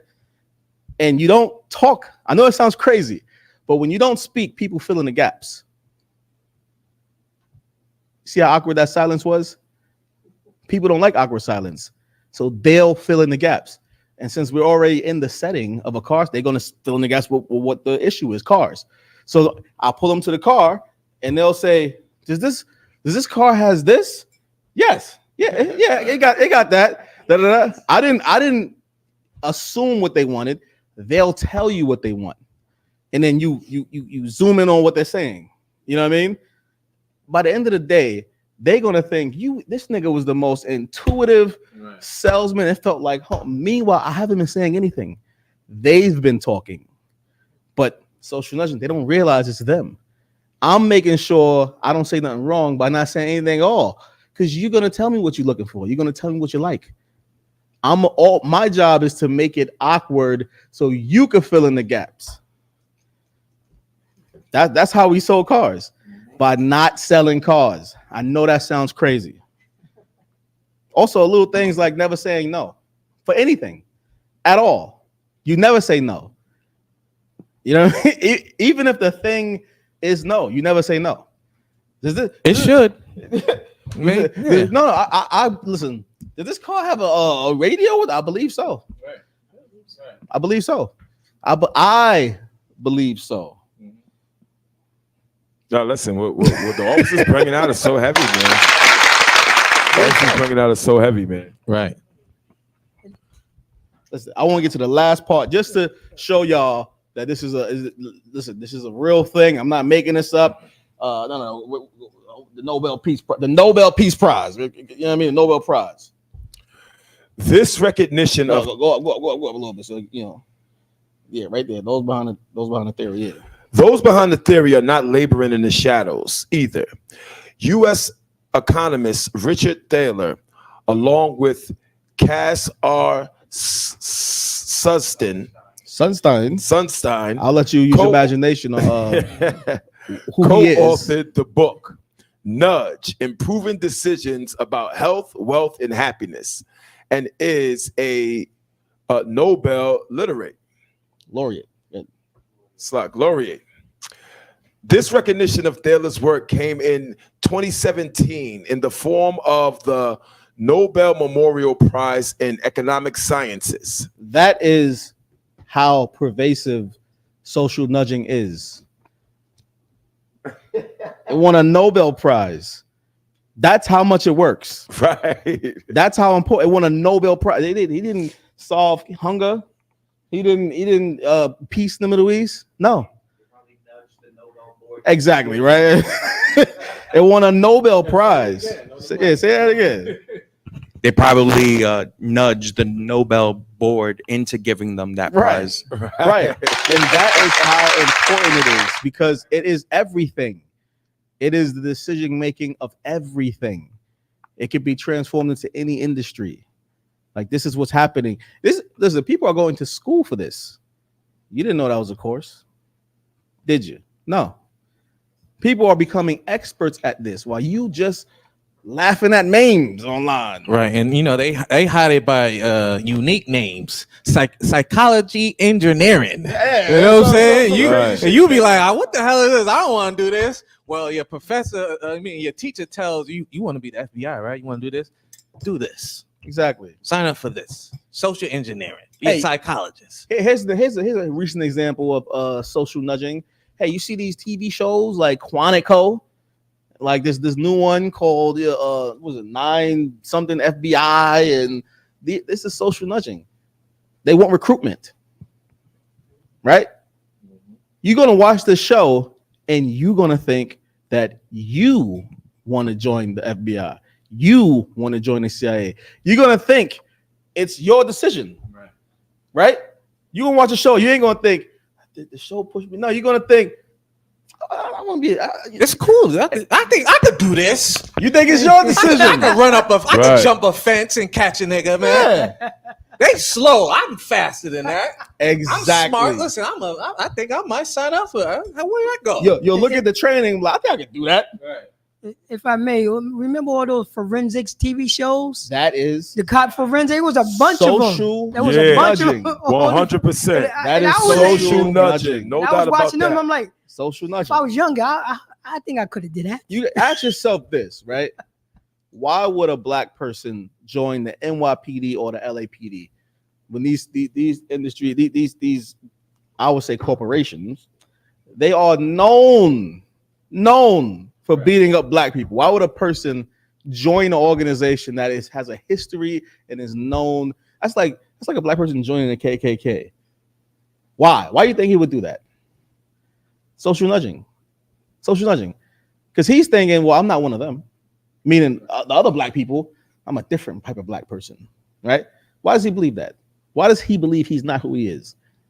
Why does he believe, well, if I join them, I'll be different than the other ones? And that goes with the propaganda. Yeah. The propaganda of being a thug or a nigga or a drug dealer or a prostitute. I don't do none of these. Mm-hmm. I'm African American, like Martin Luther King, man. Right. I'm African American, so because of that, I'm gonna join the LAPD and the NYPD because I support African Americans. I'm gonna change it from the inside. I'm gonna change it from the inside, like every silly nigga believes. You know what I'm saying? Like you gonna shoot up to the top like an action movie. I'm here to change everything, y'all. Exactly. Where's the head man at? Exactly. You can't even get into the goddamn. You know what door. that's like? That's like saying I'm gonna change a clock from the inside. Right. Will you? Or will you just be another gear making the clock run? There's no such thing as changing from the inside. Once you're a part of them, you are a part of them. Right. You are them. There's no changing. You are them. But the reason you believe that is because of social nudging. They've perfected it. Right. They've perfected it. It's being done to you.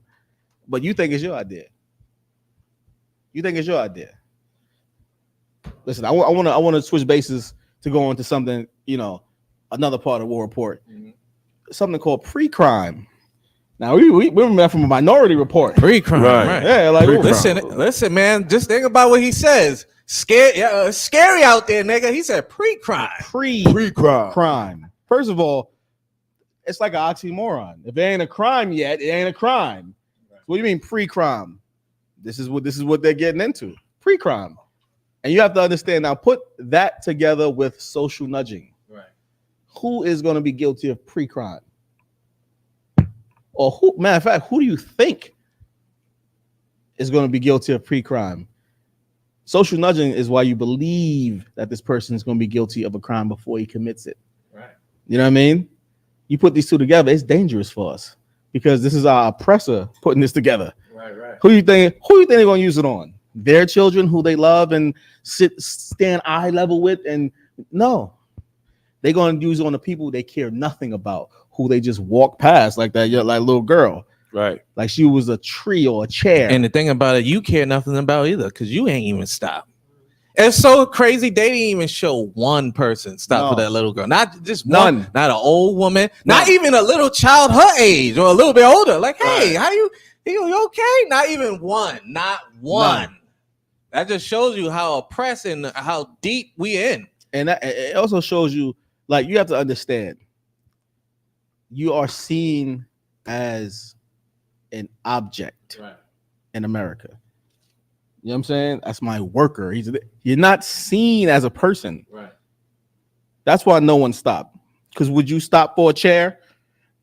Would you stop for a bush, a tree, an ant, a cow? Yeah. Listen, they stop for dogs. So where do they see you on that hierarchy?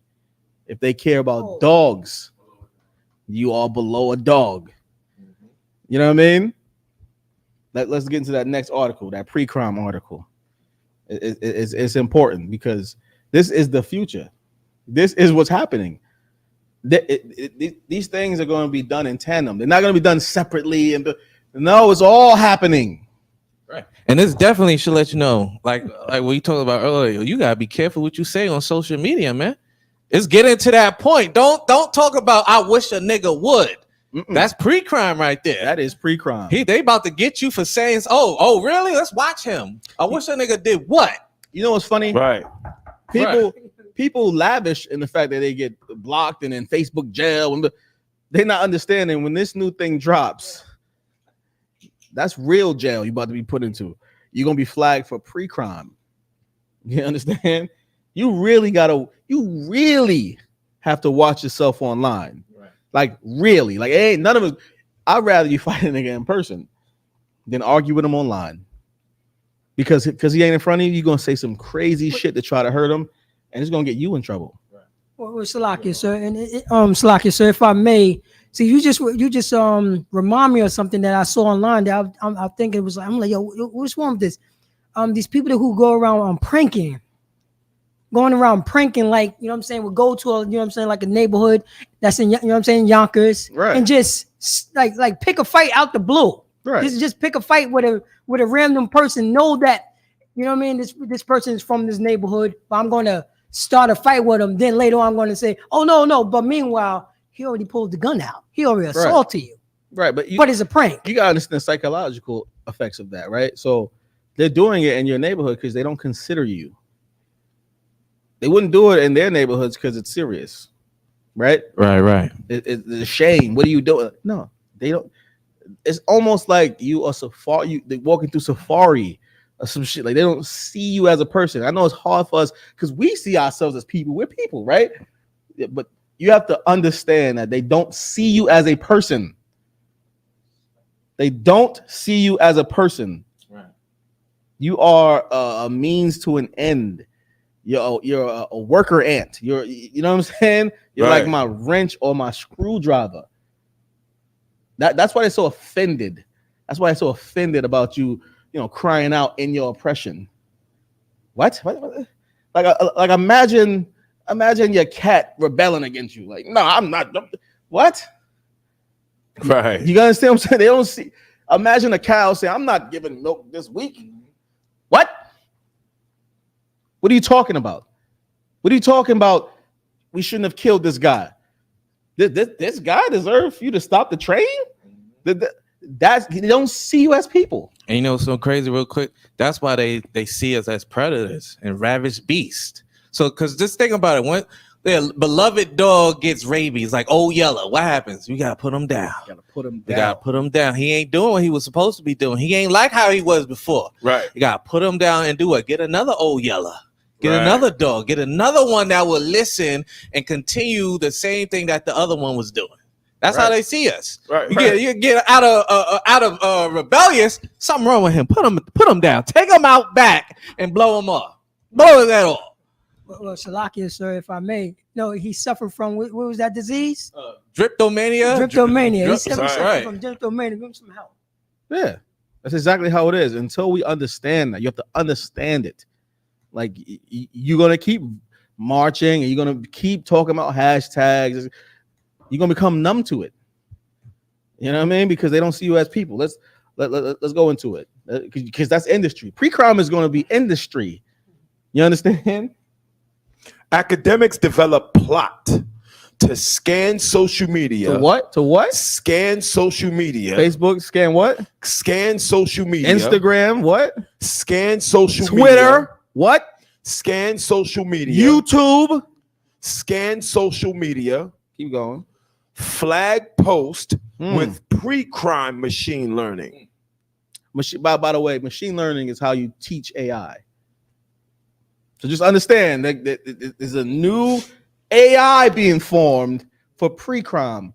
And you know how they're going to develop it? Your social media. Flagging your posts. Right. These niggas is arguing. Flag that. Teach the AI that this is what we got to look for pre-crime. This is academia. This is the new frontier. This is a new war on you. Add these two things together. Add the social nudging, right? And then the pre-crime together. What do you get? You think the mass incarceration was crazy before. Right.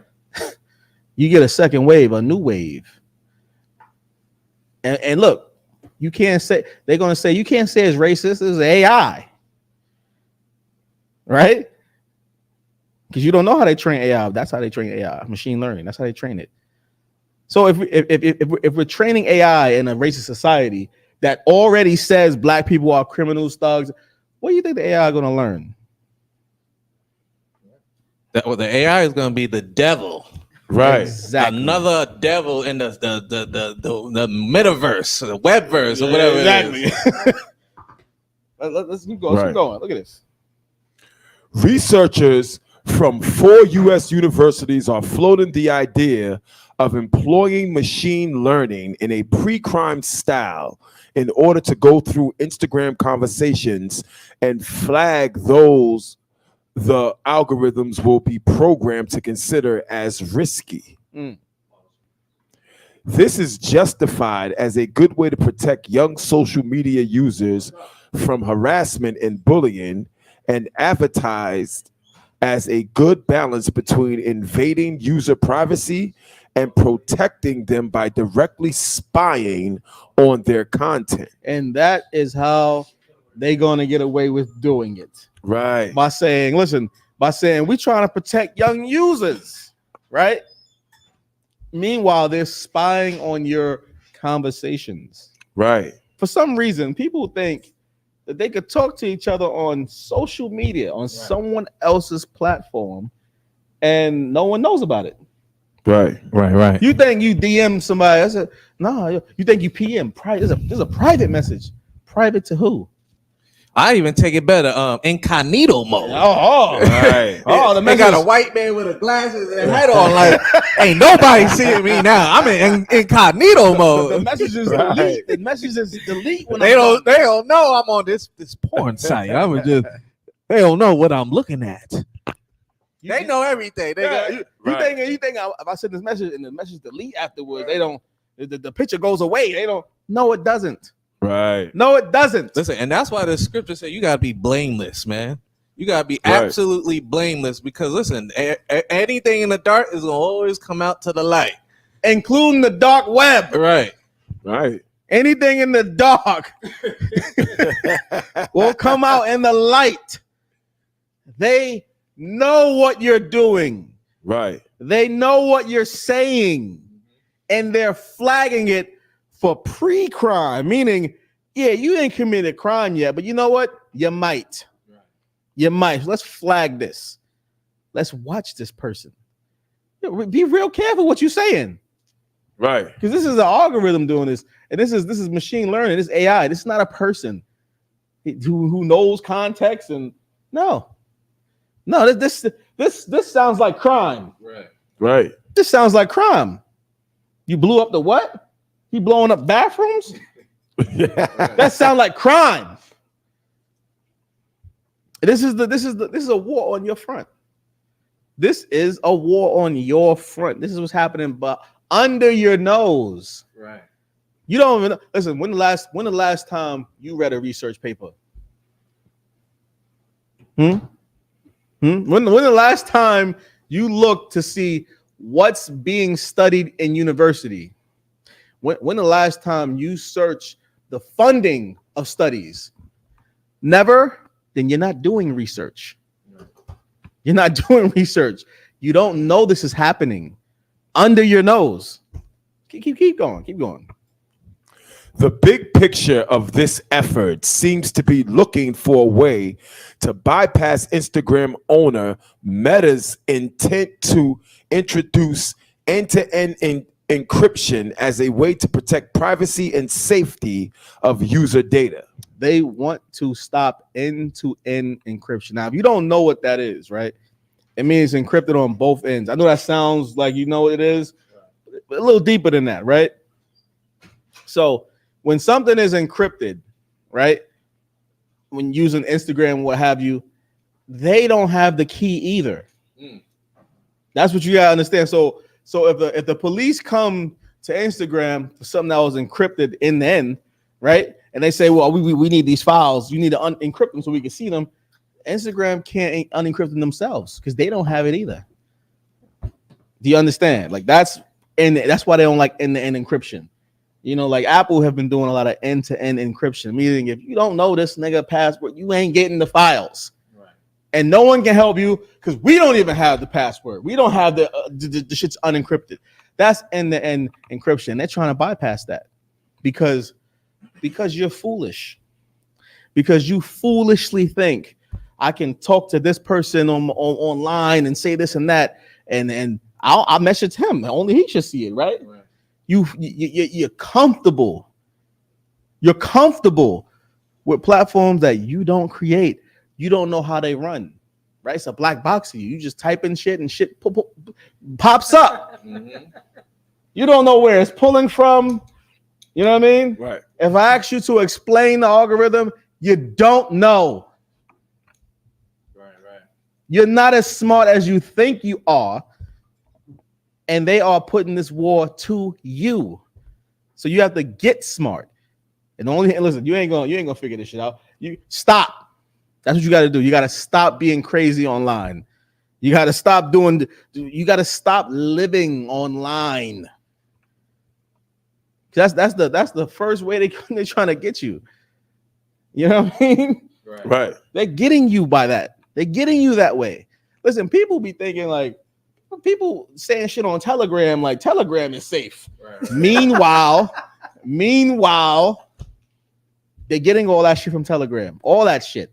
You think you're sending pictures on Snapchat and disappearing? Poof. Nope. They're getting that too. They're getting all that. You're gonna have to behave yourself. Right. You know what I mean? You are indicting yourself before you even know it. And listen, you ain't got to commit a crime. This is pre-crime. You thinking, well, I don't commit no crime, no problem. Pre-crime. That's the war. Pre-crime. And what's so heavy about this? You got to think. Don't even think fighting somebody. Just think about you being a slave. Your slavery. Like, I'm tired of the slavery. They're gonna flag you. Yeah. He might go out there and kill somebody at his job. Right. He keep talking about his work being tired and this, and he mad at his supervisor. And somebody might come see you now. You know what I'm saying? You tired of this? My boyfriend, my baby mama always doing this. They gonna come see you. Yeah. Don't just think I hate somebody on the street or social media. Think personal, man. Think that brother you don't like across the street, your job. Just think about, listen, every time I go to the gas station, something. You know what I'm saying? They might be like, listen, he might be a shooter, a school shooter or something. Right. He might got a tie. What religion is he? What he does? What's his way of thinking? They're gonna flag everything, especially what we do, man. Right. Think outside of yourself. What if you saying something and they're like, he has children? Right. They're not safe. Take his children. That's right. Take his children. Right. You understand? You're planning something out. It might not be a crime. We gonna go youngers and then do a prank of it. Take it. You know what I mean? And listen, that didn't even say who all is gonna have it. Right. That just said it's being developed. What if, listen, Amazon and Walmart hires more people than anybody in the country. What if they develop it? What if they buy it? This is universities, right? So that means it's publicly funded, right? They can buy it. Right. Just like Pfizer bought the vaccine. The vaccine was publicly funded, right? But Pfizer bought that shit. So now Pfizer owns it. What if Amazon owns this pre-crime shit? Right. Or a version of it? Whereas you could just be like, I'm calling in sick today. Are you? Right. Are you really? You're fired. You're fired. What about that? Right. You listen, they're thinking 10 steps ahead of you. You know what I mean? Right. And you just living life. You playing. You're not understanding you're at war. Oh, they think they just going to work and school every day and that's it. Right. They thinking about, I'm gonna save up and get a. They don't know they're at war. Meanwhile, they trying to listen. They trying to arrest you for shit you ain't do yet. Right. Who says you ever going to do it? But you flag though. You flag. Now what if jobs start using this system? What if they enter into the system to see if you have they look for felonies, right? What if they look for if you have any pre-crime flags? Now you can't work. And you don't got no felonies. Right. This nigga got like 17 pre-crime. He might, you know what I'm saying? Oh. He ain't gonna get the job. Like, really think about the uses of this technology. Because think about how they're using shit now, right? Listen, when you get arrested, your name go into the system. The system name is David, right? You can't search David. Police can though, right? Your license plate, right? You can't search people's license plate to get any meaningful information. Police can, right? Right. It's a separate system, right? Now think of this being a separate system. You can't get into it and see shit, but your jobs can. Right. Right. Think about your credit score, right? You can't. You don't know how that shit is working, really. It's damn near black box, but they can, right? Experian can. These three companies can. Think of it being that type of system. What if your pre-crime lowers your social credit score? Right. 100%. Right. They put in this digital dollar, right? Meaning they can deny you for services and goods because they can turn it off for you. What if this can determine that? Oh no, this nigga can't get no gas because he said he about to go somewhere and do what? Flag. Right. He can't buy gas. You can't buy food. He can no. Listen, No. and you know it's funny. It goes in connection to that FBI, what you call it, app that they want to do with their money. You know what I'm saying? that so-called cash app for the Fed. Fed now. Yeah, the Fed now. Fed now system. They integrating everything all together for us. Let me just explain something to you with the Fed now system, right? Because it's digital currency, right? So right now, if you say you shop at Target or what have you, right? Stripe processes the payment, and Stripe can't deny a payment. You know what I'm saying? So if you buying some shit, you buying some shit. If the money's there, you know what I mean? If both ends is agreeing, it's yours, right? Well, Fed now can deny some shit. So lock you. Fed now can deny it, right? So you looking like I got the money. I can't buy. I got it. Why does it keep denying me? Because they can do that now. It's programmable. Your dollar right now isn't programmable. Your dollar's your dollar. It buys what it buys. A 10 is a 10, a 20 is a 20. It's not like this is a 10 unless you're buying this product. Then it's a 0. That don't exist. But it is with the Fed now. It does. It can deny things now. So be wary of all this technology that's happening because, listen, when the kingdoms fall on you, you know what I mean? You're not at the top, right? So when it falls, it's on you. Right. You are going to be the first ones to feel it because you're at the bottom. You're going to be the first ones all these systems get used against because you're at the bottom. Listen, brotherhood is the only thing you got. Damn right. You may not know it. You thinking I got money? Do you? You think I got status? Or do you? Right. You know what I mean? Listen, they're taking all that. All you got is your people. The oppressor knows it, right? They raising millions of dollars in half a week just to get them off. Right. Do you know it? Do you know it? You at war. You at war with them. It ain't just some ominous stuff. You at war with the people you've been at war with. Right. They didn't change. Nothing changed. You know? Listen, that is the end of the war report. I just wanted to open people's eyes on some things they may not know that's on the forefront.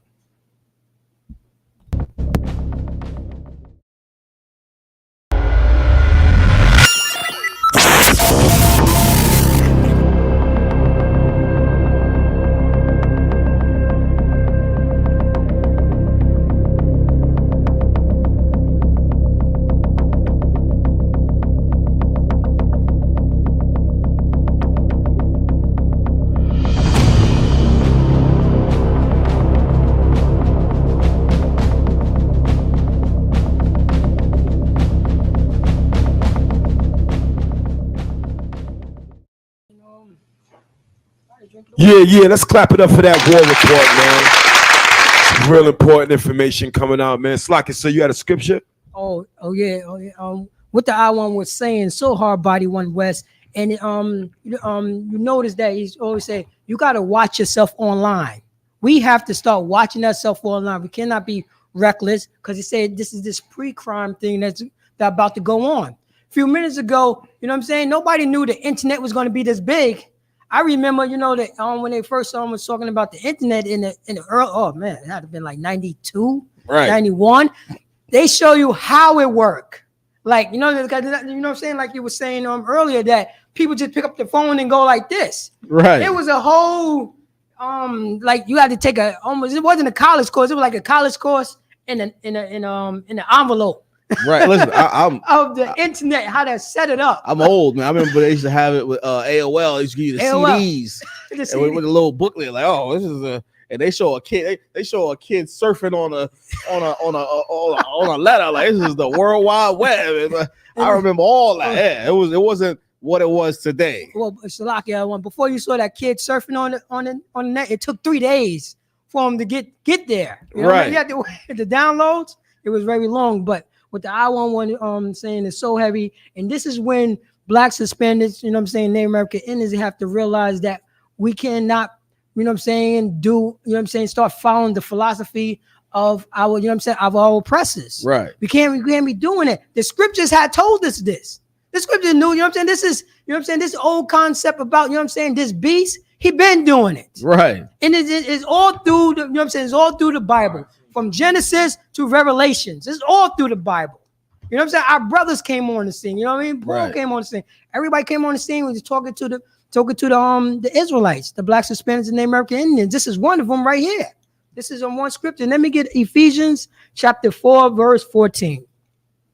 Ephesians chapter 4, verse 14. Because this is for Blacks, Hispanics, and Native American Indians. This is you know what I'm saying? This is a scripture will teach you, don't just say anything online. Don't get our oppressor a reason to. Don't give our oppressor a reason to. Go ahead, sir. I got it. Yeah, I got it. Come. Ephesians 4, chapter 4, verse 14. That we henceforth be no more children. Say that again. That we henceforth be no more children. So so this day on, we can't be acting like little children anymore. We can't not get emotional or blowing up like like a little kid want some cookies and the parents say no, you can't get no cookies today. It will hurt your stomach. Right. We can't do that anymore. Go on. Tossed to and fro. Say that again. Tossed to and fro. Oh, we can't be little children, be tossed to and fro. Go ahead. And carried about with every wind. Say that again. Carried about with every wind. So we're going to and fro like little children. Any wind blow by, we're going to carry about because we acting like little children. Now it's time for us to not act like little children anymore. This is what it says in the Bible. This is for Blacks, Hispanics, and Native American Indians. Read on.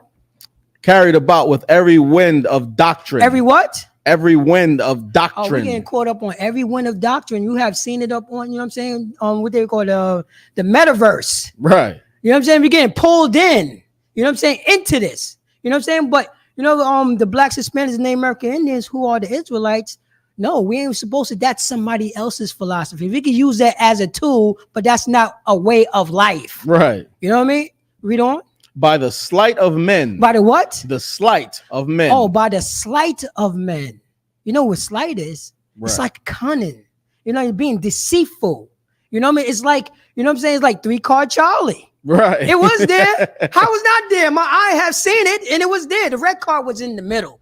I know the red card. I was following with my eye. No, that's the sleight of men. Read on. And cunning craftiness. Oh, man, say that again. And cunning craftiness. You know Jesus is white.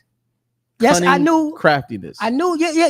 Jesus is white. Don't worry about that. We all going to be equal when you die, but you're still a slave, and I need you to cut that sugar cane down there. Right. You know what I mean? Read on. Whereby they lie. Where they what? By they lie. By they lie. Go on. And wait to deceive. That's what they do. They lie and wait. Now we got, pre-crime. How we going to get these people? You know what I'm saying? How we gonna, how we gonna make money off of these, off of this cattle? Right. This is what they do because they look towards us as cattle. You know what I mean? And it didn't change. Therefore, their doctrine didn't it just got more craftiness. That's it. They just craftilized it, sand down the wheels a little bit. And this is what's going on right now, Salakis. Right. Get rid of the hand. Get rid of the hand. That was masterful done. That scripture was perfect, man. Damn right. Right. That's who they are. Listen, man. Christ, but I know it's almost that time. But before we go, let's go over Tyrannosaurus Day, Triceratops Day. You know what I'm saying? Jason Boys Day. Let's go over. Let's go over. Right. AKA Mother's Day. You know what I'm saying? Well, let's go over some crazy facts about Mother's Day this year. Let's go. Let's bring it up hard real quick. Let's do it. So we got some statistics about Mother's Day 2023, which they say is today, which fell on the 14th of May. And the first stat here says Americans plan to spend $35.7 billion on Mother's Day in 2023, a record high. Woo! One day? Woo! Just think about that, man. And the crazy part is, I just Googled this because I'm like, I gotta talk about something about Mother's Day. So I'm like, let me see statistics real quick. Listen. How much are they gonna spend on one day on Mother's, huh? $35.7 billion. Wait, Salaki, one. Is that billion with a B?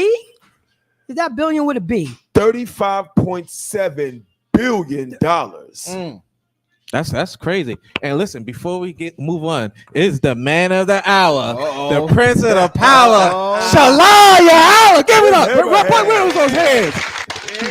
Give it up for the man himself. If you can see him in his Kingo hat, he did a concert in Yonkers, New York. Big up to the whole let it be known, man, holding it down. Most High in Christ, man. I appreciate our brothers, man. Most High in Christ, man. But yeah, man, listen, that's letting you know. Listen, we out here spending billions. They said America's spending what again, huh? 35 what? $35.7 billion. I don't know what to tell y'all, man. The Lord ain't getting none of this. Where's the Lord's portion of this, man? Right.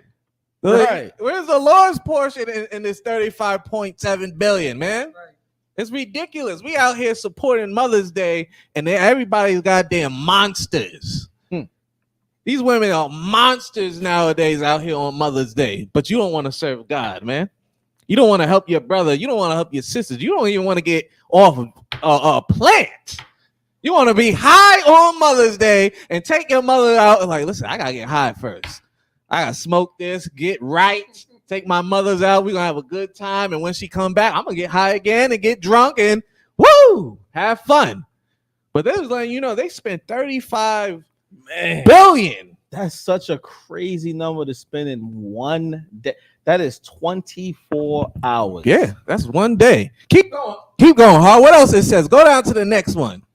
I was just taking a look at some of these days. Read them all. All right. Read them all. Don't skip them. Read them all. Americans will spend $3.2 billion on flowers alone for Mother's Day.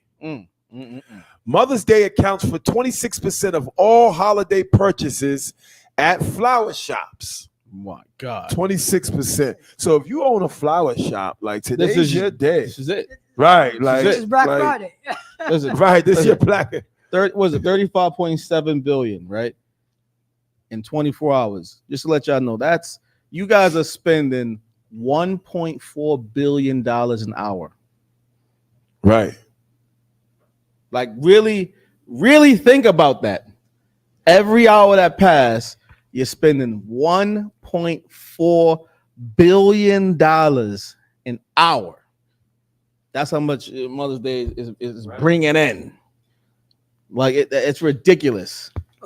Also, we got to find out where these flowers is coming from because I have a source, but I don't know if it's Well, Salakia, sir. See, that's just the numbers on paper. Right. We ain't talking about the underground community. The cash. The cat. You see what I'm getting at? You see what I'm getting at? And where do they just pop up out of nowhere? You know what I mean? It just they it's everywhere now. Right. You know what I'm saying? So it's not including that straight cash money that's going on. Right. It's ridiculous. 1.4 billion a year hour. Like that's that's insane. We know it's more. Oh my God. The most popular Mother's Day purchases in 2023 are expected to be greeting cards, flowers, and special outings. Special outings. that's the reason why any restaurant you go to tonight gonna charge you 3 times. Of course, what they would've that's the day. Right. Today's the day to And they're spend gonna it. they're gonna pay it, Mhm. and they're gonna pay it, which is crazy. And Salaki, if I may, they are going to City Island again, shrimp, crab, and lobster right now. Oh, believe that's that. what's going on right now. I used to be in the world. Don't think I you used can to be in park. Hell no. You can't park today. Listen, I was nowhere. Thank the Lord, I got a parking spot. Come You know on what I'm now. saying? Right. He knew what I was coming for. Right. And my parking spot, I had 2 parking spots. Like, damn, the water for the Most High Christ. Because listen, there is no parking spots out there. You might have to take the bus and train with your mother.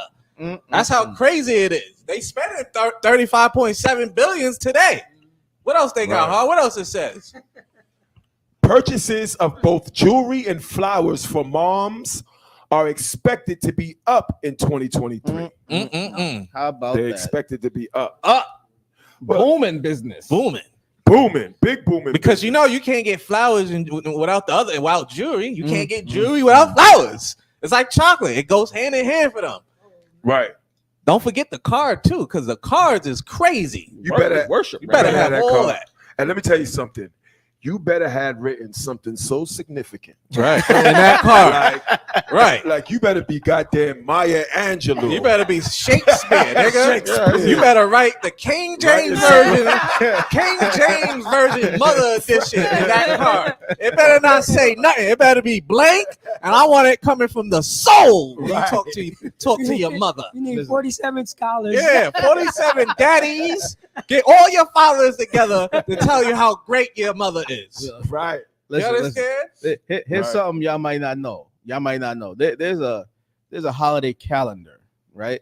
Which is every of these type of holidays, and record labels use this holiday calendar to say you have to make a song about this, about that, right? Because it'll lead to perpetual sales every year. Right? You know what I mean? So just know the songs you're listening to for this Mother's Day and shit, they were scheduled to be recorded. You know what I mean? Like they knew they was making this for this because you was gonna do this.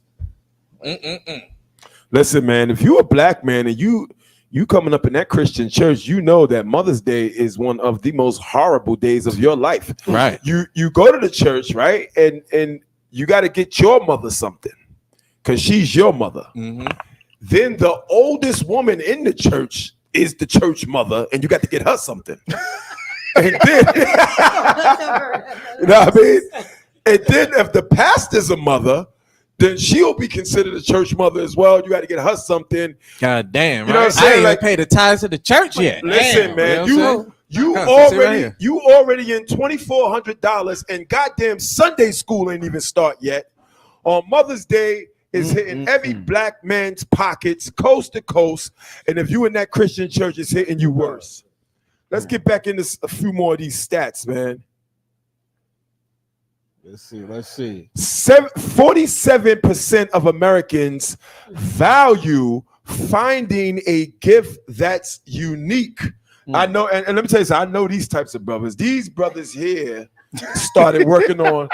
They was out picking up the Valentine's Day gift and getting Mother's Day ideas in at the same time. You know what I'm saying? They might have probably bought both the same day. This is Mother's Day. Exactly. I gotta get a gift.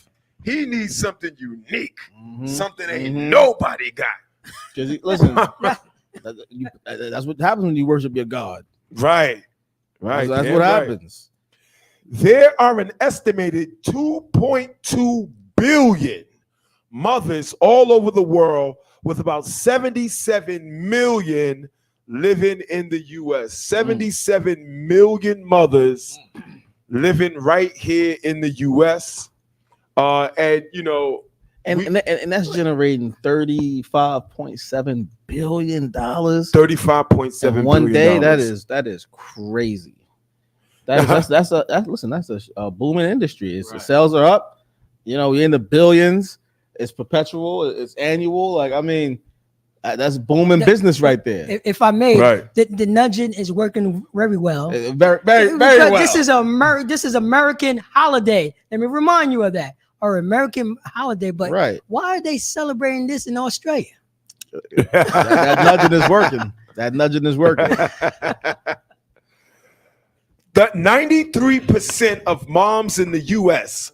reported feeling burnt out at least some of the time. Well, here's 35.7 billion, sis. I'm pretty sure that'll get you get your blood pumping. You feel better? You won't feel a little better after you spend this 35.7 billion on Mother's Day. You should feel a little less burnt out. Mother's Day is not limited to a 1 day set. Well, goddamn. Yo. Hold up. Hold up. Listen, we was only estimating 35.7 billion just for today. But according to this, Mother's Day is not limited to a 1 day celebration all over the world. Like they may have Mother's Week in one of these other countries. God damn. You know? Can I say something real quick? Go ahead, sir. Mine? Just real quick. I want to pull a scripture real quick, and I'm gonna get off it. Leviticus 26 and 29, real quick. Let me tell you something.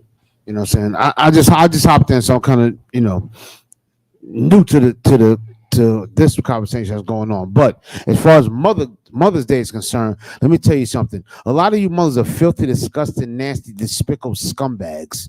You understand what I'm saying? You destroyed your children. You understand them? Even if you think so. A lot of mothers was crackheads. Right. A lot of mothers was criminals. A lot of mothers was doing that. And guess what? Don't blame your son for going to prison. Don't blame your son for being in juvenile centers and group homes and foster homes and everything else when you were the one that really did it.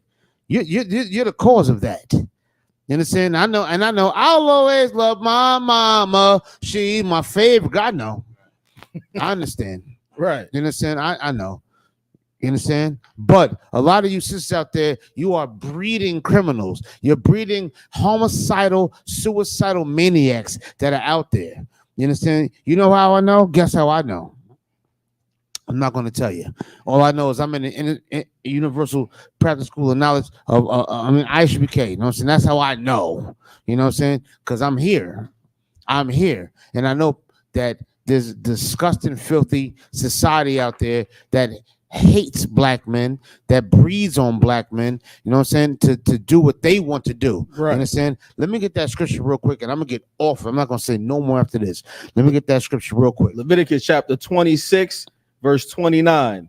And ye shall eat the flesh of your sons, and the flesh of your daughters shall ye eat. You understand? That's what you do to your son or your daughter.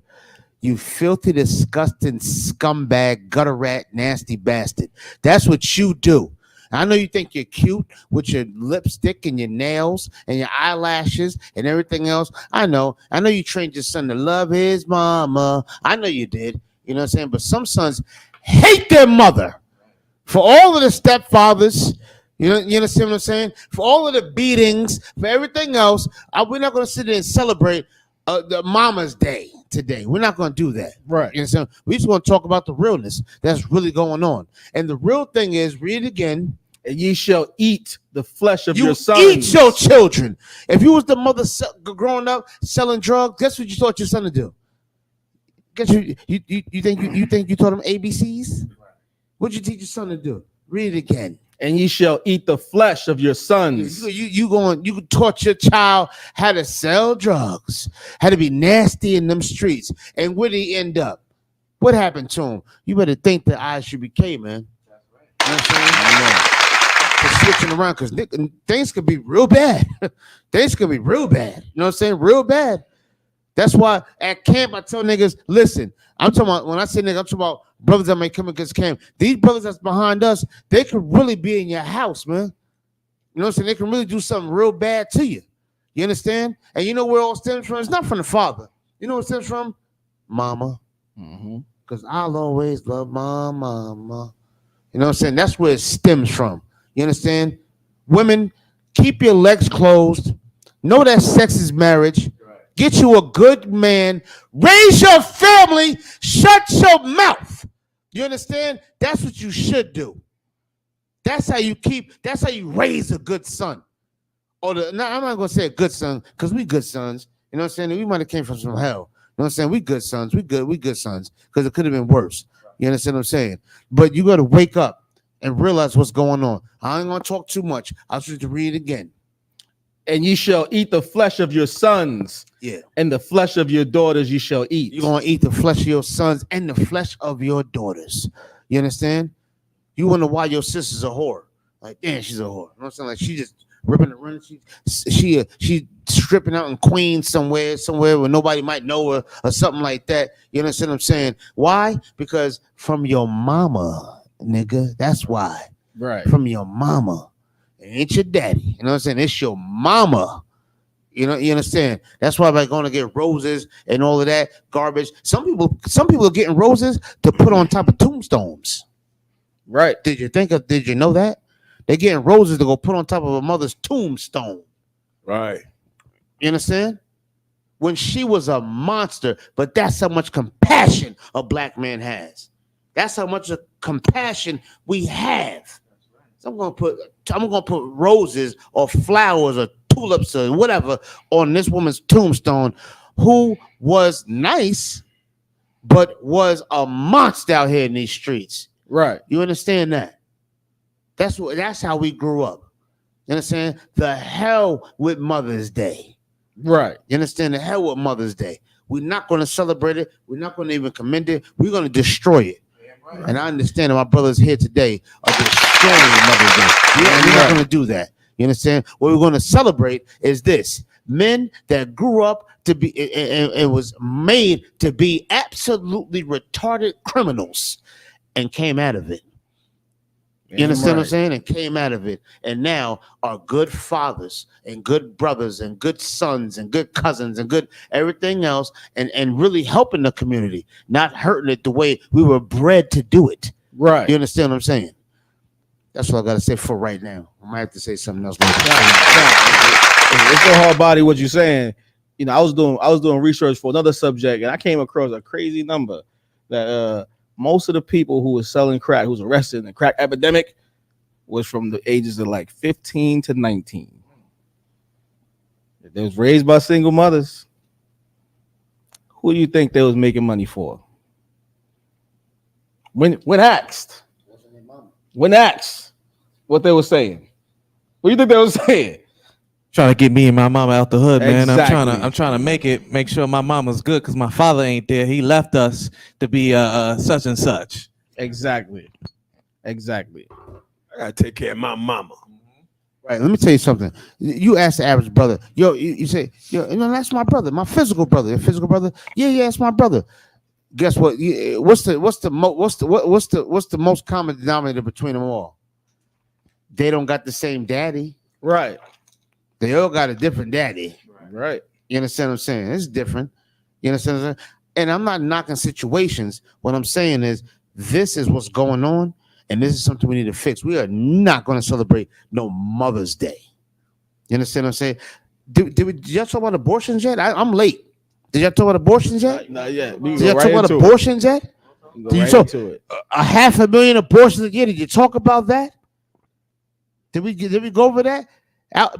Put in the chat, put a 1 if you know the statistics of abortions. Put that in the chat. Abortions. Because they want to talk about deadbeat dads and how dads ain't no good and so on and so on. When I say them, I'm talking about society. I'm not specifically talking about black women. I'm talking about society. Put a 1 if you know about the statistics of abortions. You understand? Because we know about it. Right. We know about it. The number 1 killer. You think it's the Bloods? You think it's the Crips? You think it's the Latin Kings? You think it's the average nigga that went to jail or something? You think he's an all-the-way criminal? It's not him. It's something else. The most deaths in the black community is what? Abortions. It's abortions. Put a 1 in the chat if you knew that. If you was privy to that. 20 million. Excuse me? 20 million and counting. How many? 20 million. The black population will be 20 double. Million. 20 million. You can sell crack vials for $1 and never make $20 million. 20 million. 20 million deaths. So they say. It could be more than that. Right. How many times you laid on that table and it sucked that vacuum cleaner up in your vagina and slurped that baby out? Happy Mother's Day. You must be out your goddamn mind. You understand? Go ahead. Most had more than one. Let me tell you something. That's not a mistake. I'm not going to even get personal. You understand? I'm just saying, the stats. There's some children that are here on earth. There's some children that's here on earth because your mother legally couldn't get no more abortions. You understand that? Right. Let that sink into your stupid, dumb brain. You understand? You here because your mother just couldn't get no more abortions. She already had 5. And they said, no, that's enough. 8 is too much. So you and your brothers by different men are here because your mother just couldn't get no more abortions. I'm telling you. You understand? Right. I'm telling you that's a fact. And you wonder why my mother didn't love me, because she didn't want you. That's why. That's why she acts like that, because she didn't want you. I'm not saying hate her. I'm not saying that. You know what I'm saying? I'm a lover. And you ain't gonna really learn love until you come into the Israelite School of Universal Practice. You don't know love. You know what I'm saying? You ain't gonna know love. You just gonna, but you gotta learn to love her, even though she really didn't want you. If I may, sir. Go ahead. 60% of men that's in the household are stepdads. 60%. I haven't met a brother yet that hasn't been a stepdad. I haven't met. I mean, I've met some. Don't get me wrong, but the majority of brothers I come across, they're stepdads somewhere down the line, which is nothing wrong with that. There's nothing wrong with that. Give them a give them a hand, because they're man enough to go and take on another responsibility or whatever case may be. But let me say this. You know what I'm saying? A lot of you sisters are absolute disgusting, filthy monsters. You understand? And you call yourself queens and this, that, and that. You're whores. And you're nasty, disgusting, and filthy. And you don't deserve to be celebrated on this day. You deserve to be corrected on this day. Right. And guess what? Let me tell you what stepdads do. A good stepdad. You know what he does? He corrects. Right. He corrects the situation. He makes that situation right. He gonna make it the way I'm about to drop the F-bomb. He about to make it the way he wants it to be. That's a good stepdad. You understand what I'm saying? That's what it is. And I encourage more stepfathers, because we need that. You know what I'm saying? We need that. We need to be fixed out here. We need our children to be fixed and corrected, and guided. But you dumb, stupid, disgusting, filthy whores better realize, you know what I'm saying, that you don't deserve to be celebrated this day. You deserve to be corrected this day. Corrected. I'm going to tell you one more last thing. There was a sister up in Newburgh, New York. If anybody's familiar with Newburgh, New York used to be the murder capital of New York State. They murder and kill up there. A sister got mad at her baby father, and she took all her children and drove her children off a pier in a caravan and drowned them all because she was so mad. One of them got away. One was like, oh, hell no. You know what I'm saying? And he somehow shimmied out of a window that was open and swam to land. You understand? And this dumb, stupid, disgusting, filthy whore drove her caravan into the river. You understand? Because she was mad at her children's father. That's what stupid, dumb whores do. You understand? We're not celebrating no Mother's Day when his mothers are killing their children. I know. What about black men? Black men are dealing with your greasy, disgusting, filthy ass. That's what they're doing. Is dealing with you and putting up with you. You better allow that man get another wife too. You filthy, disgusting, stupid, dumb piece of garbage. You understand what I'm saying?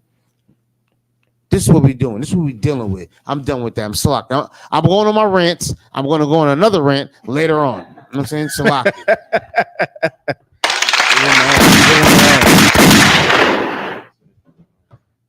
Man, Most High in Christ, man. Listen, that's episode Shalal Yala, Prince of the Power, man. I don't mean to cut you off. That nigga came in late and blazed for like 2 hours and 1 second.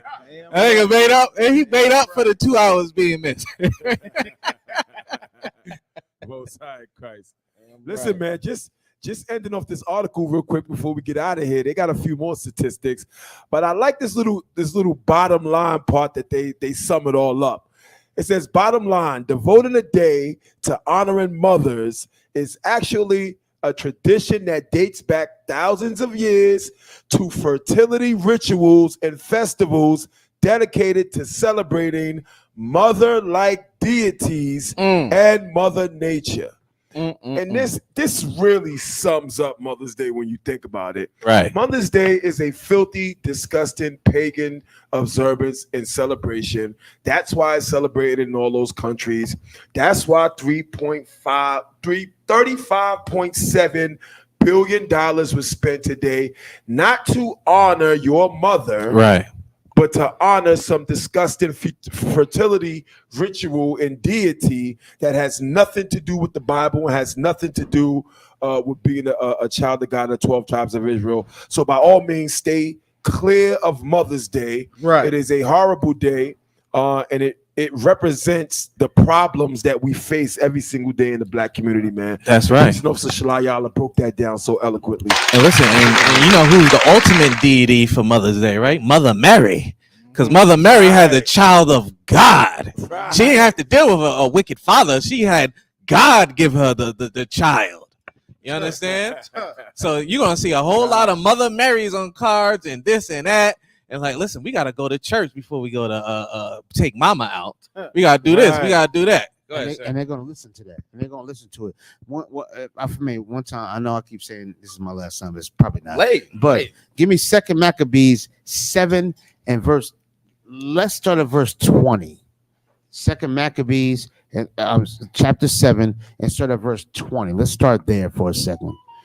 You understand? Excuse this raggedy phone of mine. You understand? 2 Maccabees. Project, are you down there? Come. Yeah, let me get 2 Maccabees, chapter 7. You know what I'm saying? And let's start at verse 20. You pulling scriptures, right? We pulling scriptures? Yeah. No. Yeah. Yeah? All right, let's get busy real quick.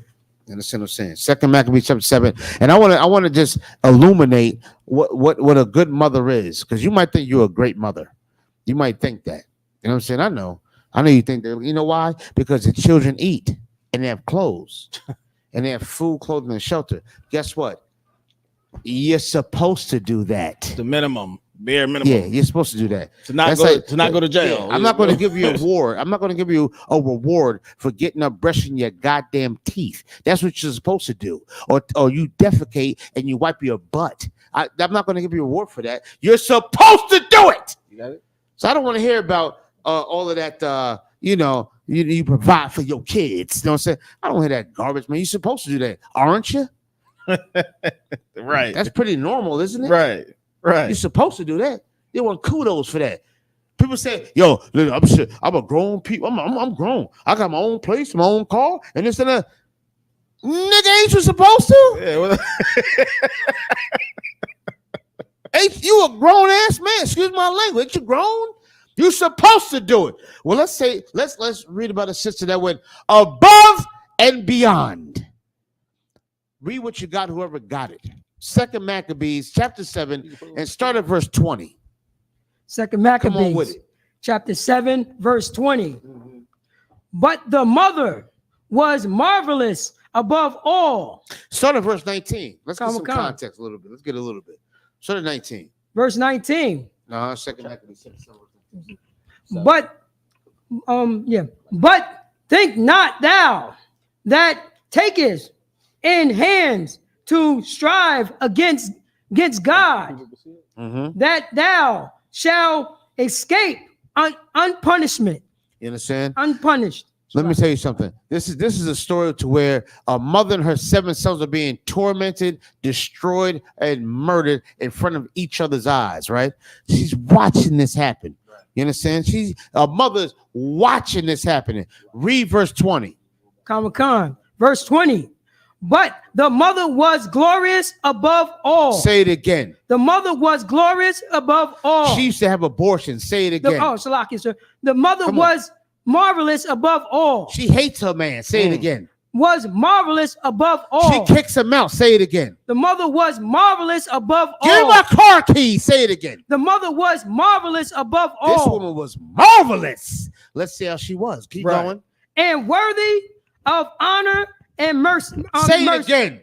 And worthy of honorable memories. She used to rape her children, give her children away, put her children in foster homes. Say it again. And worthy of honorable memories. You filthy, disgusted, nasty whore. Listen to this. Say it again. And worthy of honorable memory. You're not worthy of honorable memory, you filthy, disgusted, nasty, stinking whore. You're not worthy of that. You think just because you're a mother that you should get this respect. No, you're not going to get it. Not from us. Right. Not from us. You're not going to get it. And we're going to encourage strong black men. Listen, don't be a effing punk. Don't give her no honor, discouragement. She's the reason why you on drugs. She's the reason why you sniff cocaine, why you smoke dust, why you went to prison. She's the reason why. I'm not saying hate her. I'm saying recognize and realize who she is. Read it again. Come. And worthy of honorable memory. Your mother's not worthy of that. I know the Temptations Christmas song got you soft and weak, man. You know what I'm saying? I know, man. I know. You know what I'm saying? I know Tupac. What's Tupac's song? Dear mama. Dear mama. Dear mama. Right. I know it got you. You know what I'm saying? I know it got you a little all crossed up and you messed up in your brain. Wake up! She's why you're destroyed. Read it again. And worthy of honorable memory. Go ahead. Keep going. For when she saw her 7th son slave. She said what? For when she saw her 7th son slave. This woman right here that we're reading about, she saw all 7 of her kids killed right in front of her. Let's find out why. Keep going. Within the space of one day, she bare it with a good courage. With a what? With a good courage. This woman that we're reading about had extreme courage. She just seen her 7 sons killed in one day in her face. Right. Your mother's on crack because she mad about some nigga that left her. This woman dealt with 7 sons getting killed in her face in one day. We ain't gonna give your mama no excuse. She don't get an excuse for being weak and soft. She don't get no excuse for that. You understand? Keep going. Because of the hope that she had in the land. Keep going. Oh, in the Lord, Salakia. Come on. Verse 21. Yea, she exhorted every one of them in her own language. She spoke in her own language to her to one of her the last son. She spoke in her own language. Go ahead. Filled with encouraging spirits and Salakia, sir. Come on with it. Stirring up her. What's that? Woman. Salakia, sir. See. Women. No sweat. Don't worry about it, P. You keep on. You did an excellent job. I want somebody to pick it up real quick because P's busy anyway. You know what I'm saying? Pick it up real quick. What verse you at, P? 2 Maccabees, chapter 7, verse 21. 21. Real quick. Somebody just picked it up real quick. Verse 21. Yea, she exhorted every one of them in her own language, filled with courageous spirits, and stirring up her womanish thoughts with a manly stomach, and said unto them. Verse 22. This woman picked up a real strong spirit. You understand? Real strong spirit. You understand? That's the Holy Spirit, a manly spirit. Go ahead. Verse 22. I cannot tell how ye came into my womb, for I neither gave you breath nor life, neither was it I that formed the members of every one of you. Go ahead. Verse 23. But doubtless the creator of the world, who formed the generation of man and found out the beginning of all things, will also of his own mercy give you breath and life again, as ye now regard not your own selves for his law's sake. Let me tell you something. This mother is telling her sons, or this last son, die for the Most High God. Right. Die for him. Die for him. I didn't give it to you. The Most High God gave you what you got. Die for him. And accept this death and die like your brothers died. Hold your head up high and die for the Most High God. That's what a real mother said. Right. You understand? That's what a real mother said. Not to go out and die for some garbage out in the street somewhere. No. Die for the Most High God. Be proud of it. Hold your head up high and take this pain and this death like a man. Take it. You understand? That's what a mother said. You understand what I'm saying? That's a real mother. And all of us have to realize, the ones that fit the category, you never came from a real mother. Right. You just didn't come from a real mother. Yeah, she gave birth, and yes, she fed you, and you had a roof over your head. Guess what? Ain't you supposed to do that, ain't you? Right. A nigga don't get no kudos for that. This mother told her children, listen, you die for the Most High God. That's what she said. There's more in there I can read. If you get time, read 2 Maccabees chapter 7 and read about a real mother. A real mother. You understand? The hell with Mother's Day. Right. You understand? The real bitches in the Bible. Salaki. Right. Damn right. Most High in Christ, man. Listen, man, we over the time. We gonna get up out of here, man. Big shout out to the chat for all our supporters for supporting Let It Be Known. We are here every Sunday from 4 to 6 p.m. live from ISUPK headquarters. That's here right. in Harlem, New York. Let it be known. You know how we give it up, man. Damn You know, right. give it up one more time for the man of the hour, the prince of the power, Precinct Officer Shalai Shalai Yala. That's right, man. You know he's in the building. That's right. Yeah, man. Straight out of Long Island, New York, we got Precinct Officer Karab in the building. That's always right. holding it down. Give him a hand. The white man is the Word is the Y'all already know, man. Money and Muscle, straight from Long Island, New York. Precinct Officer Yawa Allah bringing that war report. Fire today. Give him a hand, man. Don't get nudged.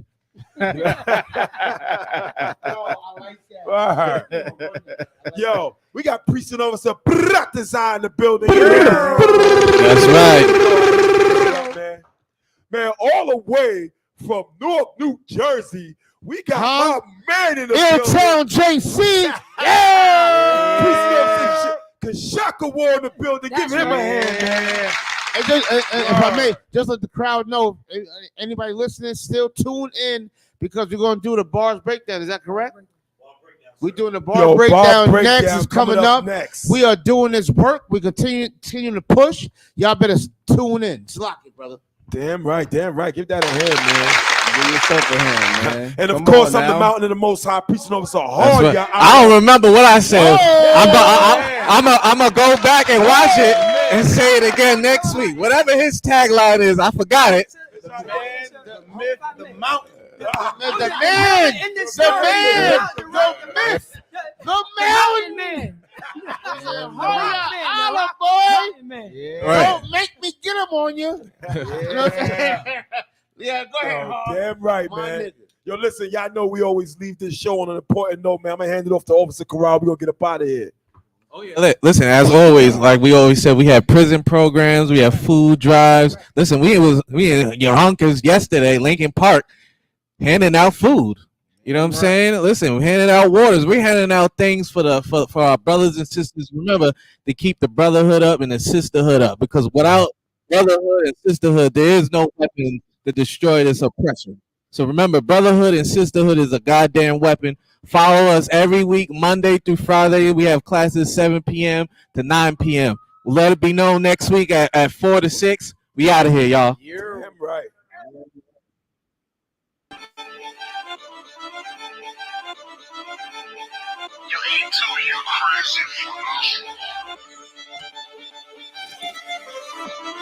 Big soldier, nigga. Just give me a reason. Fuck peace, getting even. One beat with fear. Take it over, nigga. Let me make it clear. They want the cloud, we want the zone, that's the way it is. I'm about to certified, whole team full of riders. Every dead on the ride, boy, ain't gon' be no survivors. Big soldier, nigga, come on, don't care where it is. They want the cloud, we want the zone, that's the way it is. I'm repped out, tell them watch your mouth, you know we gon' bend your block. I'ma walk in time bomb, I go viral, you niggas like TikTok, yeah.